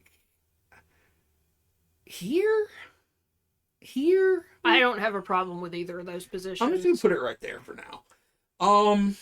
Yeah, not feeling the Pope's Exorcist. What's up next? Invisible Man's Revenge. Carradine again. We return to Griffin. But Griffin it's a family. Different Griffin. Yeah, they don't recount how he is related to the family. He's not the one with the invisibility this chemical. This film has nothing to do with the previous Invisible Man films. Also, before we move on completely, I do want to say I would rather watch Starspawn's idea for a movie where the Pope gets possessed. Yeah, I would like to watch a Pope possession film. But yeah, this movie has nothing to do with the previous Invisible Man films. It's kind of like The Invisible Woman, where it's like, The Invisible Woman didn't even have the serum or anything. Mm-hmm. It was just a machine. So this one is closer to that. And the main character is Robert Griffin. So it is a Griffin, but he doesn't seem to have any... I am forgiving with my scoring. Like I said, the 3-star B rank kind of thing is just like, this is a fine film.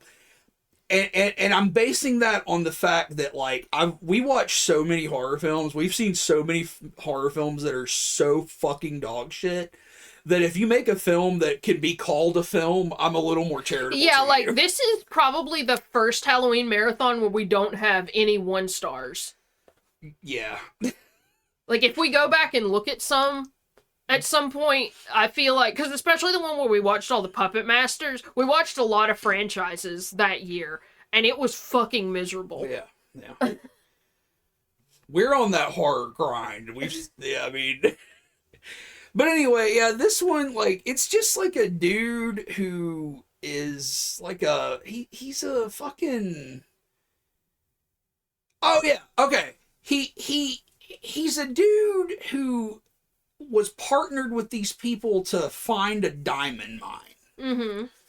So like him and So evil already. yeah, him. It's this fucking idiot Englishman and his two friends. Apparently, they found a diamond mine, and then his two friends betrayed him and left him for dead. It's ambiguous. It's not ambiguous. Okay, well, I feel like they wanted it to be ambiguous. Well, they failed because I really think that they lay it on pretty thick that they. Well, that's the thing. Betrayed. I feel like the wife is giving that vibe, right? Like, yeah, we did that, but then the husband is acting like that's not what happened. Like, that's the part that made me feel like, oh, maybe, because this main character, is supposed to be a very, very, very paranoid dude. Right. Like, he's just, because, like, we talked about before in the original ones, the serum slowly makes you go mad. But he just seems to be, like, just, like, debilitatingly paranoid. Like, that just seems to be who he is before he's introduced to the serum. I guess, yeah. I don't know. I mean, but the point is like he is left for dead in this expedition. So by the time he gets back to England in the beginning of this movie, his two friends have made a fortune off this diamond mine, and they quote unquote think he's dead. I don't know. Mm-hmm. But basically shows up at their house and wants half. Yeah. And they kick him out. They drug him. They drug him and kick him out, and they're basically like, if he shows up again, don't let him in. He's a tramp. Yeah. We don't know him. So kind of randomly, he runs across John Carradine, who is just a scientist in this town making invisibility potions, and he's got an invisible German Shepherd. He's got an invisible German Shepherd and a bunch of invisible animals, and he makes this guy invisible. This guy's like, yeah, I'll volunteer for your experiments. And lo and behold, he becomes invisible, and then he runs away from this dude to go wreak havoc on the people he thinks wronged him. Yeah.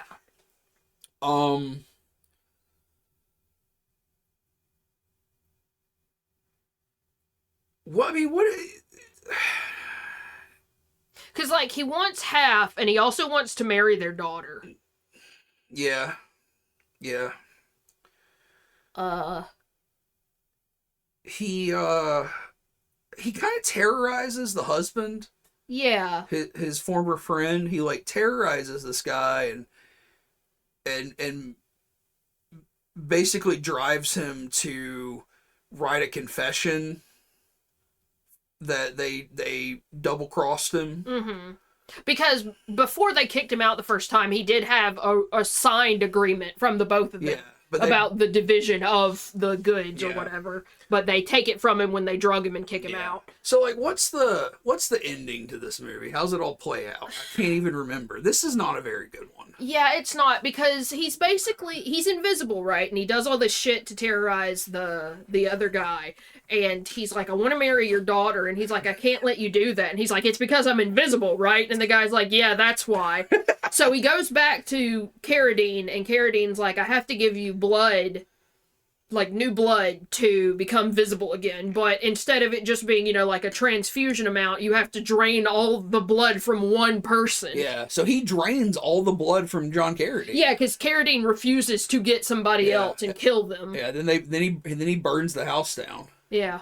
And then he goes back to the other two people and... But what's his... Like, what happens to him? Yeah, what's his... I don't know. He gets killed. And I remember everybody sitting around in the house like, what a fucking paranoid idiot. Ha ha. Like, that's the ending. We don't even really remember the ending of this movie. It's bad. Where'd it go? Where's the movie? Invisible Man's Revenge. These got It all. just scrambled it. Oh my god! It scrambled my movie list. Oh fuck! Well, it's the Invisible Man's. Where's it Revenge. at? It's right there at the bottom by the girl with all the gifts. Jesus fucking Christ.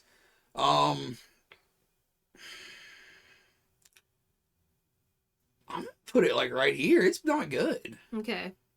I don't like it. House of fucking Frankenstein, right? I loved Karloff in this movie. I loved being able to see his full face without makeup. Okay. This movie is just a fucking clusterfuck. But not even the most clusterfuckiest. So, House of Frankenstein. All the screens, Titans of Terror, together in the greatest of all screen sensations is the tagline to this. So I read a little bit on Wikipedia about this movie and its sequel, and apparently it, just like movies today, it got rewritten into hell. Mm-hmm. And you get what you get, right? So in this, Boris Karloff plays Dr. Gustav Niemann, who is this imprisoned mad scientist guy. He put the brain of a man in a dog. He did. They say that a lot. That's his big claim to fame, is he took a brain out of a person and he fucking put it in a dog, and they put him in jail for it. And he is in prison with a hunchback named Daniel. So one day, the prison they're in just fucking falls apart. Yeah, like we start off with them in their individual cells, and the fucking prison they're in just collapses. Yeah, and like they escape. There's like I don't know what happens. The prison just fucking falls apart and they escape. That's right, Starspawn. Since when is it a crime to put a man's brain in a dog, for God's sake? So this is fucking Biden's America. So they escape, and what they do is they kill and they kill a sideshow freak carnival guy. Traveling. He has like a wagon that he rides around in with like weird shit in it. They kill him and assume his identity. Well, his big claim to fame, which is plastered all over the side of this wagon, is the corpse of Dracula. Yep. So also, yes, that's how the next Elder Scrolls is going to begin. Yeah, It just collapses. We don't even give you any plot. Okay. So they steal this wagon and they are going to Visaria. They're going to Visaria to hang out at the Frankenstein estate. Yeah, to find Frankenstein's notes and equipment. Because Niemann... what everybody wants to do. Yeah, Niemann, I don't know if he worked with Frankenstein or if he just adored him. It sounded like he was just kind of obsessed with Frankenstein. Yeah, I don't think they knew each other. He was just like... he stands Henry Frankenstein, and he put the brain of a man in a dog. So, they steal this wagon, and they're on their way to Visaria. Well... in the back of the wagon is the big showpiece for this freak show, which is Dracula's coffin. And lo and behold, you open the coffin, there's a skeleton with a fucking stake in its heart. So presumably, if we are following the actual plot line here, this is the coffin and the stake driven into Dracula's heart at the end of 1931 Bela Lugosi Dracula. If we're picking up from there, because in Dracula's Daughter, she did take his corpse and burn it. Yeah, so in Dracula's Daughter, she burned the corpse. In this, so maybe the skeleton didn't burn and somebody put it back in a different casket. I don't know. But one of them takes the stake out. Dracula comes back to life. It's John Carradine. So we don't know if this is Dracula, son of Dracula, the other son of Dracula, the half-son of Dracula. We don't know, but John Carradine is Dracula now, and you just gotta roll with it. So they're all three of them are Dr. Niemann, the Hunchback, and Dracula are traveling to Visaria to go hang out with the Frankenstein monster. And at some point on the journey, Dracula gets up to some horny shit because he can't be stopped. Mm-hmm. And they end up getting chased by the townsfolk, as it were, in their wagon. So there's a wagon chase, and fucking The fucking hunchback throws Dracula's coffin out the back of the wagon. Yeah. And just fucking, they just leave the motherfucker. So yeah, there's a whole, And this is halfway through the film. So I don't even think it's that far into the film. So Dracula shows up, gets in trouble for trying to fuck some lady in a town they pass through. Neiman and the hunchback are like, fuck this, we don't need this noise. And they throw his coffin out the back of their wagon and fucking run away. And the sun comes up and kills him. Mm-hmm. And that's all the Dracula for this movie. He's in the movie for like 15 minutes and he fucking dies because he was too horny. And then they go to Dracula's castle. And Frankenstein's castle.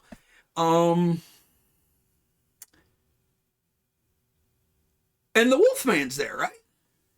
Yes. Yes. Yeah. I think both of them are there because they're there from the end of Frankenstein meets the Wolfman. Yeah. So they go to the Demon and the Hunchback go to the castle, and at the end of there's an important part of the Frankenstein mythos we haven't talked about yet. And that's the great ice caves of Germany. No. That's not what it is. It is. Ludwig was performing brain surgeries out of his house, and his basement was kept like hospital cold to perform surgery. No, it was not kept hospital cold. It just was. Okay. Because there's an ice cave under there. Like, it's a cavern of ice in this movie. Because when they find Frankenstein and Frankenstein meets the Wolfman, it's Frankenstein's frozen down there. He's frozen down But now they go down there and they find Wolfman and Frankenstein frozen down there. So at the end of Wolfman versus Frankenstein, they got flooded and presumably died, but not really, of course. And they're down in the fucking German ice caves. Mm-hmm. So Neiman and the Hunchback dig them out of the ice. And Lawrence Talbot still wants to die. Mm-hmm. And Neiman wants to save the monster. And the Hunchback just wants the dude to cut his fucking hump off. No, he wants his brain put in a normal body. Okay. Like, that's what he wants, because he wants Talbot's body. Oh, okay. Because it's big and strong. Plus, as they're coming into Visseria, they meet, like, that same group of Romani people that were in the original Wolfman. Yeah. And there's, like, a pretty woman that Daniel falls in love with, but of course he's a hunchback, so she could never love him. She's in love with Talbot. Yeah. So she's in love with the Wolfman. Okay. So the Romani lady they pick up. Okay. It's such a plot. There's so much plot going on. They break out of prison. They steal a wagon with Dracula's corpse in it. Dracula comes back to life. Gets in trouble. They kill Dracula. They go to Germany. Okay, but you forgot that Dr. Neiman put a human's brain in a dog. Neiman put a human's brain in a dog. They go to Germany. They dig the Wolfman and the monster out of the ice. They pick up a Romani lady who the Hunchback falls in love with. The Romani lady falls in love with the Wolfman. I don't know what Frankenstein's even doing. He's just vibing. Like, Frankenstein's monster doesn't even do anything in this. He's just laying on a table for most of it. Yeah. Because he's like... Because they had too many characters. He's like... And they didn't know what to do with them. He's like taking a nap through most of it. But in the end, I think, doesn't the Romani lady kill Lawrence Talbot, the Wolfman, with a silver bullet? Because Daniel, the Hunchback, tells her, he's a wolf. He's a wolf man. He's a werewolf. Yeah. That's why he wants our help. And she gets real mad and she's like, I don't believe you. You're just lying because you're jealous. But then she talks to Talbot about it. And he confirms And they add a new line to the fucking even a man who says his prayers by night shit that hasn't been in it previously because it's may become a werewolf but if he's shot by somebody who really loves him, then he'll die. Silver bullet. Some bullshit like that. So like they kill each other. Yeah, she kills him, but he kills her before he dies. So the Hunchback's just fucked. Yeah. I think he dies too, but I don't remember how. I think they bring the monster to life and he just tears everything apart at the end. Yeah, because it ends the same way as that last Mummy movie. Frankenstein picks up Boris Karloff and walks into some fucking quicksand. Yeah. Because it just ends with Boris Karloff going, "No, the quicksand, not this way, the quicksand." The end. Credit. They don't know how to end these movies anymore, so they just have everybody like walk into fucking swamps and shit. Back in the 50s and 30s and 40s, the scariest thing was swamp. But that's House of Frankenstein. Just wait till we get to House of Dracula. Which is the same movie, but not. Yeah. House of Frankenstein's fucking wild. Yeah. And I really did like it. It's right there by Revenge. Yeah. I would put it's still in the B tier. Most of these movies are going to end up in the B tier.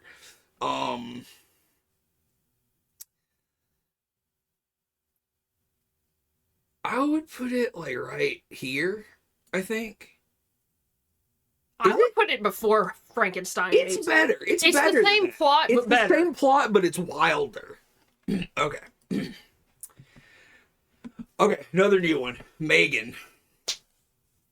I like this movie. Did you like it? Yeah, it was pretty good. There's not a single part of this movie that is not predictable. Yeah, but it's still fine. I knew everything that was going to happen in this movie before it happened, but because I've seen it 100 times. But it's pretty good. The characters were good. I like the main lady, you know.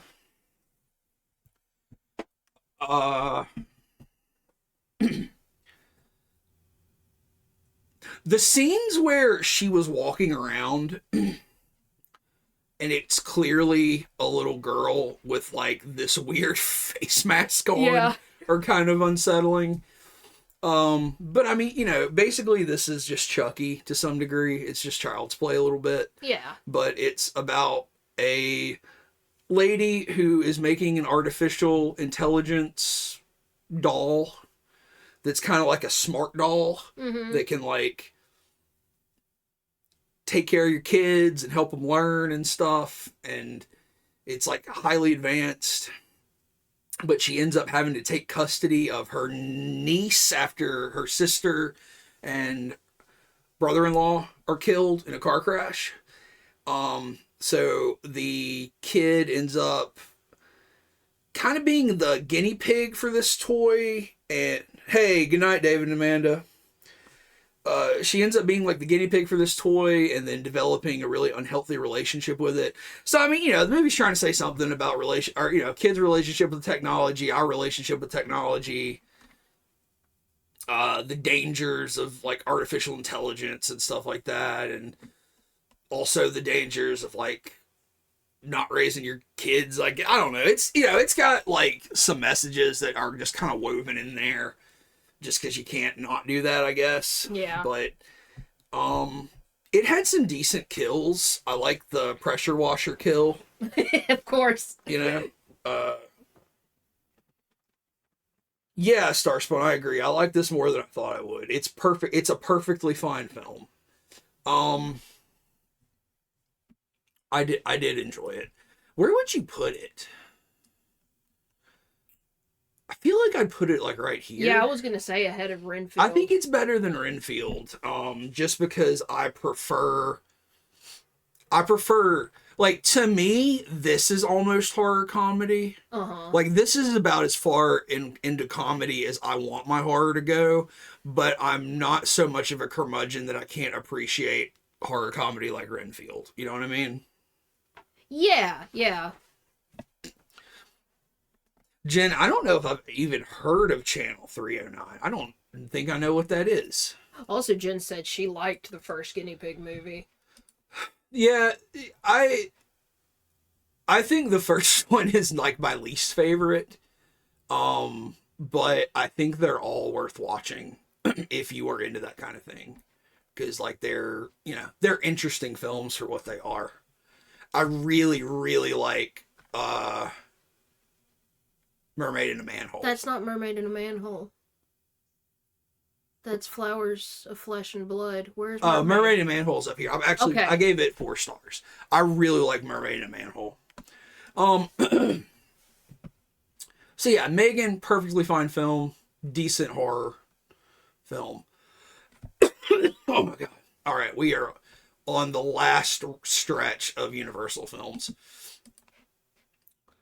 The Mummy's Curse. Okay. So this one picks up 25 years after the last one. And it is set in the bayous of Louisiana. So the last movie, I don't think it was very clear that we were in Louisiana, but we were. Yeah, because there's a character called Cajun Joe in this, and like I said, you can see cypress trees all over the place. But in this one, they're doing like a building project on the fucking bayou, and they end up digging up Ananka and Karis. Yeah, because like I said, with this and the Frankenstein series, it's sort of bizarre how much some people accept the shit. Because like there are people here who don't want, like workers who don't want to dig here because they're like, no, the mummy's buried down there. Yeah. So there are people who remember, or at least have been told, that 25 years ago, the mummy and his reincarnated bride or whatever walked into this fucking swamp and never came out. Like, it's so accepted as fact that they actually send out an archaeologist. Yeah. Because he shows up and the foreman of the dig is like, we don't fucking need you here. These people are already superstitious about it. Because it's an archaeologist and an Egyptian dude who just fucks off after the scene where they're introduced, even though it looks like they're supposed to be working together. But yeah, you're right. Like, people in this, like, are just like, there is a literal, factual, living mummy at the bottom of the swamp. In this swamp. And we got to send an archaeologist out to handle it. But yeah, like, they dig them up and they're, you know, like, she comes back to life and... They don't see her, though. They find Karis, I think. But they don't find her. She reanimates on her own and wanders into town. Yeah. So, like, she ends up hooking up with, like, the archaeologist team, and, like, she knows... Yeah, she just magically can read hieroglyphs and knows all this stuff about this specific period of time in Egypt. But she can't remember that she's the reincarnation of the princess. And then meanwhile, I mean, Karis is just out there wreaking havoc. I mean, is there a priest in this movie? Yeah, the Egyptian dude that comes with the archaeologist. Okay, so he's secretly the priest. Yeah, because like they show up together and it seems like they're supposed to be a team, but then he just fucks off. He's like in an abandoned monastery, I think, is his base of operations in there. Yeah, I remember that. I remember the monastery because there's a guy who comes in and is like, you can't be doing these heathen rites in here, and then he has the mummy kill the guy. This is another one where I don't think I remember what happens in the end. Do you remember? I think she dies. Again? Yeah. I can't remember. The Mummy's Curse fucking sucks. Because we don't even remember what happens. The Mummy movies are real not good. Unfortunately. Like, the first one is so good, and then these are just... I'm gonna put it, like, right here. I don't like it very much. Again, though, all of these perfectly serviceable films. They have plots, they have acting, they have sets, you know? And that's they have all the ingredients of a movie. They have all the ingredients of the film, and that's all it takes to make a perfectly watchable film, in my opinion. House of Dracula. What a picture. John Carradine is back as Dracula. Okay. None of the things that happen in House of Frankenstein have happened in House of Dracula. It's like after the Mummy it's like after Wolfman versus Frankenstein, the universe splits into two timelines, and you get two mediocre movies that have no consequences. So in this one, there is a scientist who runs a hospital for rare diseases, and Dracula comes there and wants him to cure him of his vampirism. Yeah. And the Wolfman comes there and wants him to cure him of his Wolfmanism. Mm-hmm. And is Frankenstein in this? Is the monster in this?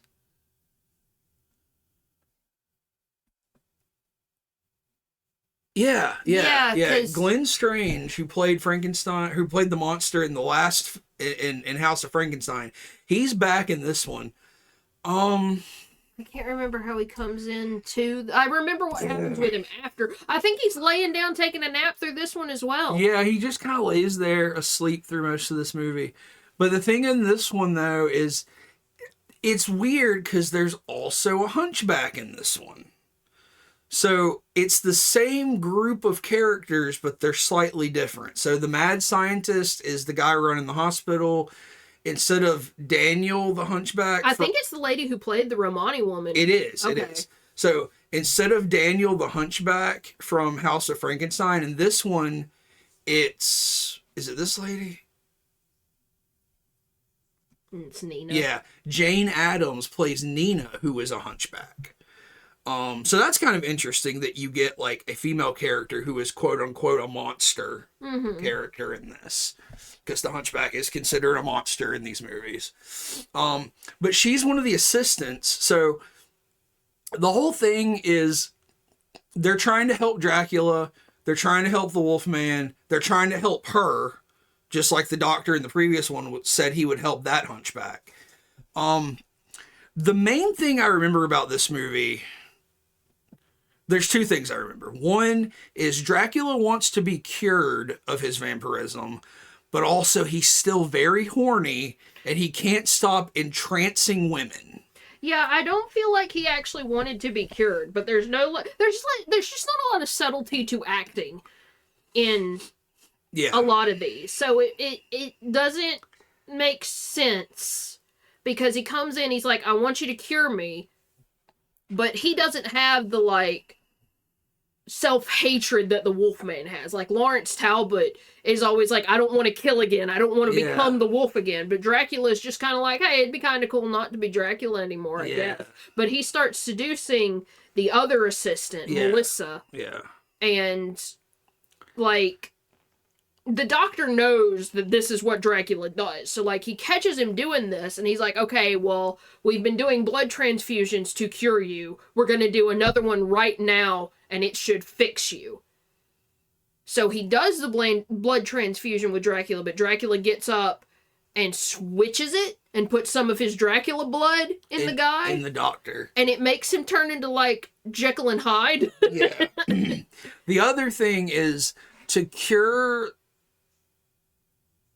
the Wolfman, they grow these mushrooms? Yeah.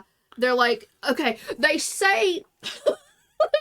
let me try to remember the fucking pseudoscience they lay on you in this one. The doctor says, I do not believe you are becoming a wolf. I believe you are under a very strong psychological suggestion that makes you become a wolf. Now, to be fair, the man becomes a wolf. Yeah, he's like, there is extreme pressure from your cranium on your brain that enacts this change. So I'm gonna grow these mushrooms, and when you inhale enough spores, it'll soften your brain, and it won't be able to enact this change. Yeah. He tells the Wolfman, your brain is your skull. Your skull is too tight. Your skull is too tight, and it turns you into a murderous werewolf. So we're gonna give you skull softening pills. Mm-hmm. So he has these two assistants, not in like any sort of biohazard gear or anything. They're just in the basement growing mushrooms, breathing these skull softening spores. This movie is fucking stupid. It's somehow the scuzzy is tight. This movie is somehow dumber than House of Frankenstein. And I don't know how, but it is.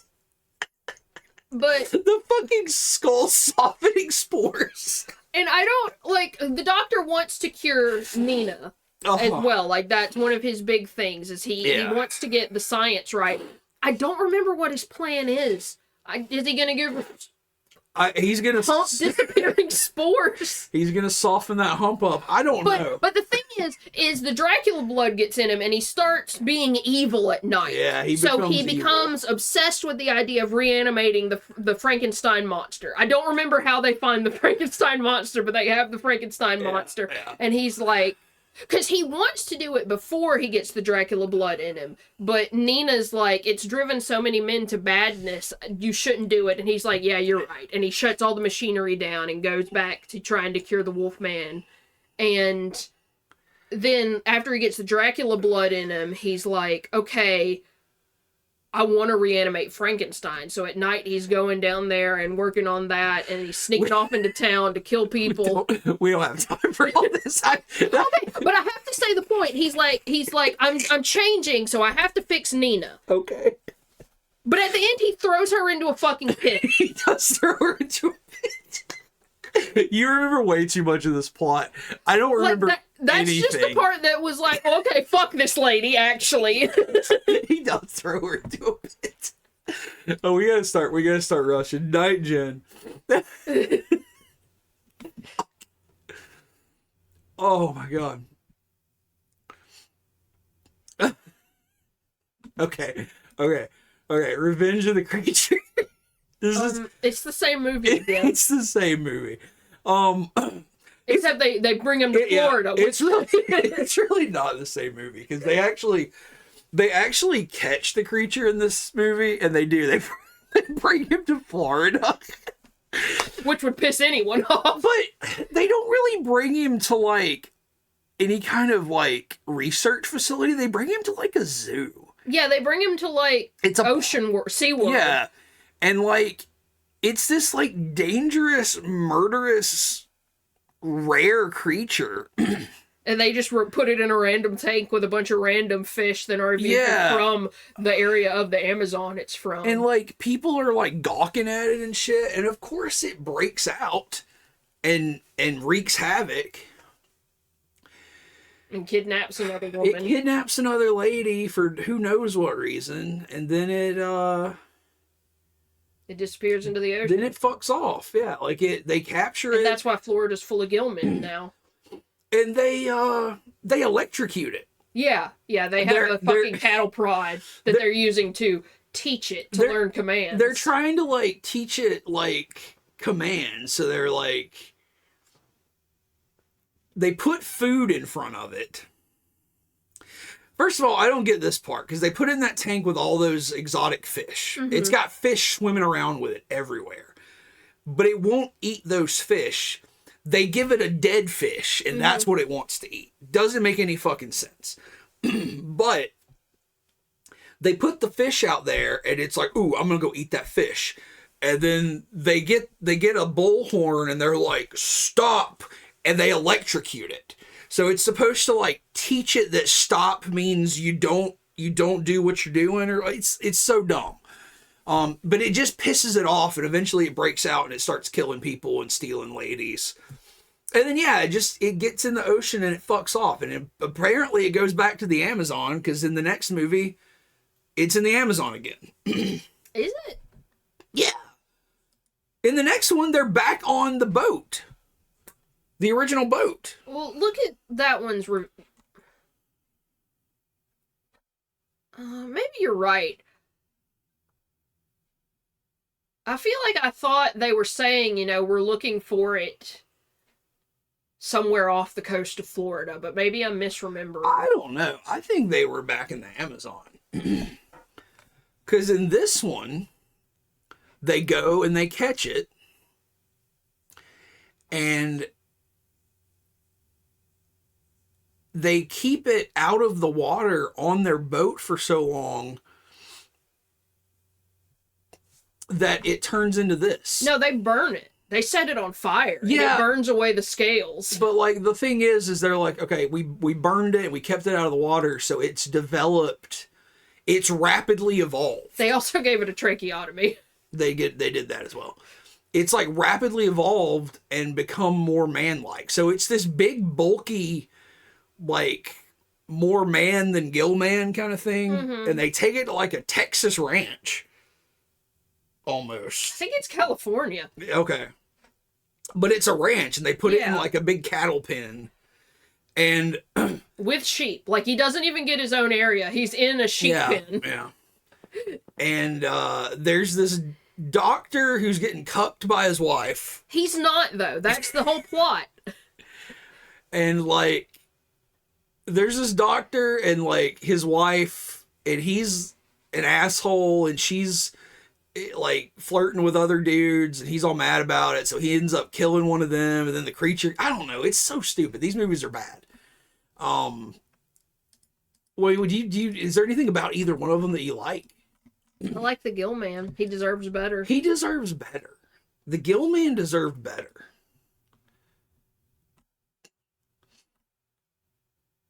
I really didn't like this movie. Everybody fucking sucked in this movie. Like, everybody was just nasty and mean. Mm-hmm.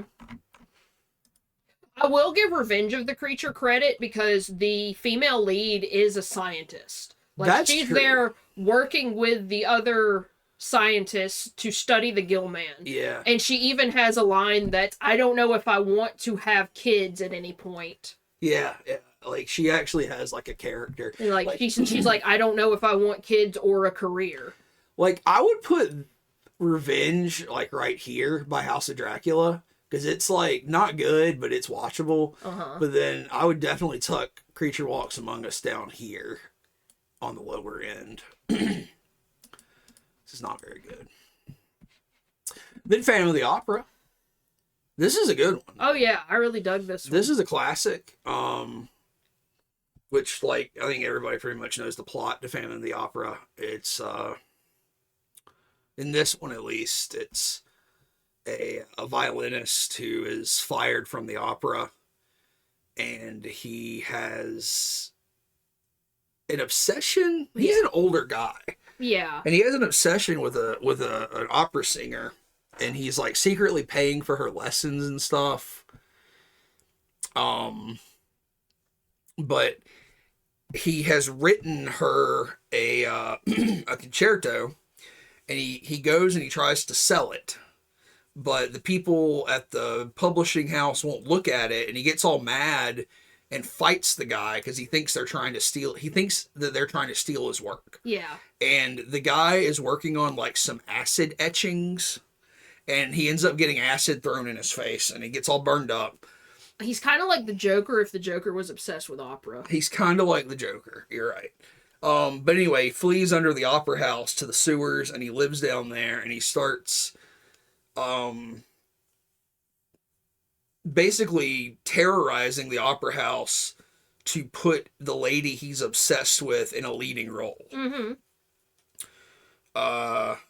But it's a good story. Yeah, my favorite part is how at the end the two dudes who are in love with the lady go fuck it and just start dating each other, I assume. Yeah, I think that happens at the end. I think because like she's being courted by a police inspector and another singer, Yeah. and they're kind of like rivals throughout the film. But at the end, I think it's implied that they put their fingers in each other Yeah. and are in love. Mm-hmm. That's my headcanon because they were they had huge sexual energy on screen together. They were almost identical as well. They looked a lot alike. But yeah, no, for real, this is a good movie. It's got some very good scenes, like this scene in particular where he cuts the candelabra down, or the chandelier down, is really good. His fucking secret hideaway down in the sewers is fucking cool. I love this movie. I gave it 4. I'm gonna put it up here. Probably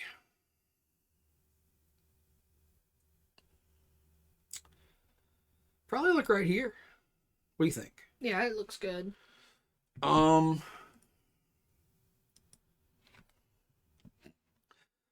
boy. Oh boy. What you been waiting for? All right. Winnie the Pooh, Blood and Honey. We watched it so you don't have to. How many more movies do we have? We gotta do this tomorrow or something. If that's what you want to do. It's almost midnight. There's just too much to say. We're getting into the good ones now. We got to pick this up later. We're gonna have to do this at a later time. Because there's just too many. Oh God, the music stopped at some point. I'm sorry, I didn't realize that. Fuck. Winnie the Pooh, Blood and Honey. There's too much to say about it. And then the ones following it are actually very fucking good. So let's see. 1, 2, 3, 4, 5, 6, 7. So did we make it through half? Yeah, we made it through about half of these. So I'm gonna call it there, and we're gonna have to do a follow up to this because it is 75 movies that we're trying to discuss.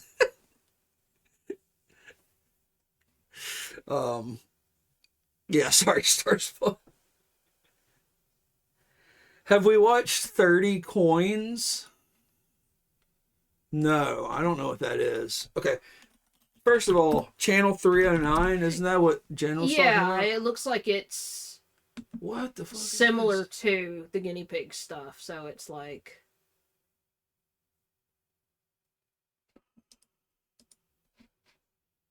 I don't know what those are. I've never heard of those before. I'm going to look into those. And then 30 Coins. Let me look that up. Let me spell it right.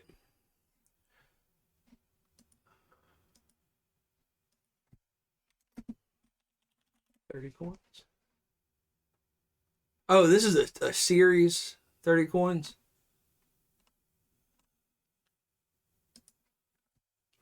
Thirty Coins is a Spanish mystery horror series.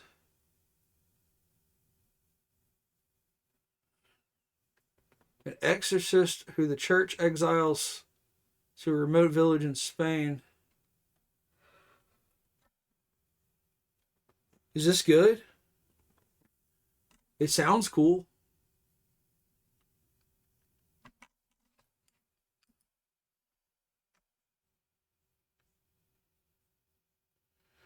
Source1 says, I saw season 1. I liked it at first, but it got ridiculous near the end. I mean, I would check it out. Paul Giamatti's in it. He's not. Is he? He's right there! Okay, Paul Giamatti is in it. Alright, we might try to watch that. That sounds kind of cool. Alright, yeah, it's getting really late for us. I think I need to go to bed. I think we will probably pick this up next week. I don't think we're going to stream tomorrow because we're very tired and we got stuff to do this weekend and tomorrow night. So I think we're going to just chill tomorrow. But we will be back next week probably to finish up the movie list and then finish up Witchwood and yeah, maybe, yeah. All right. Hey, thanks for hanging out, everybody. Yeah, thanks for listening to us talk about the one thing we love on Earth. Bye. Bye.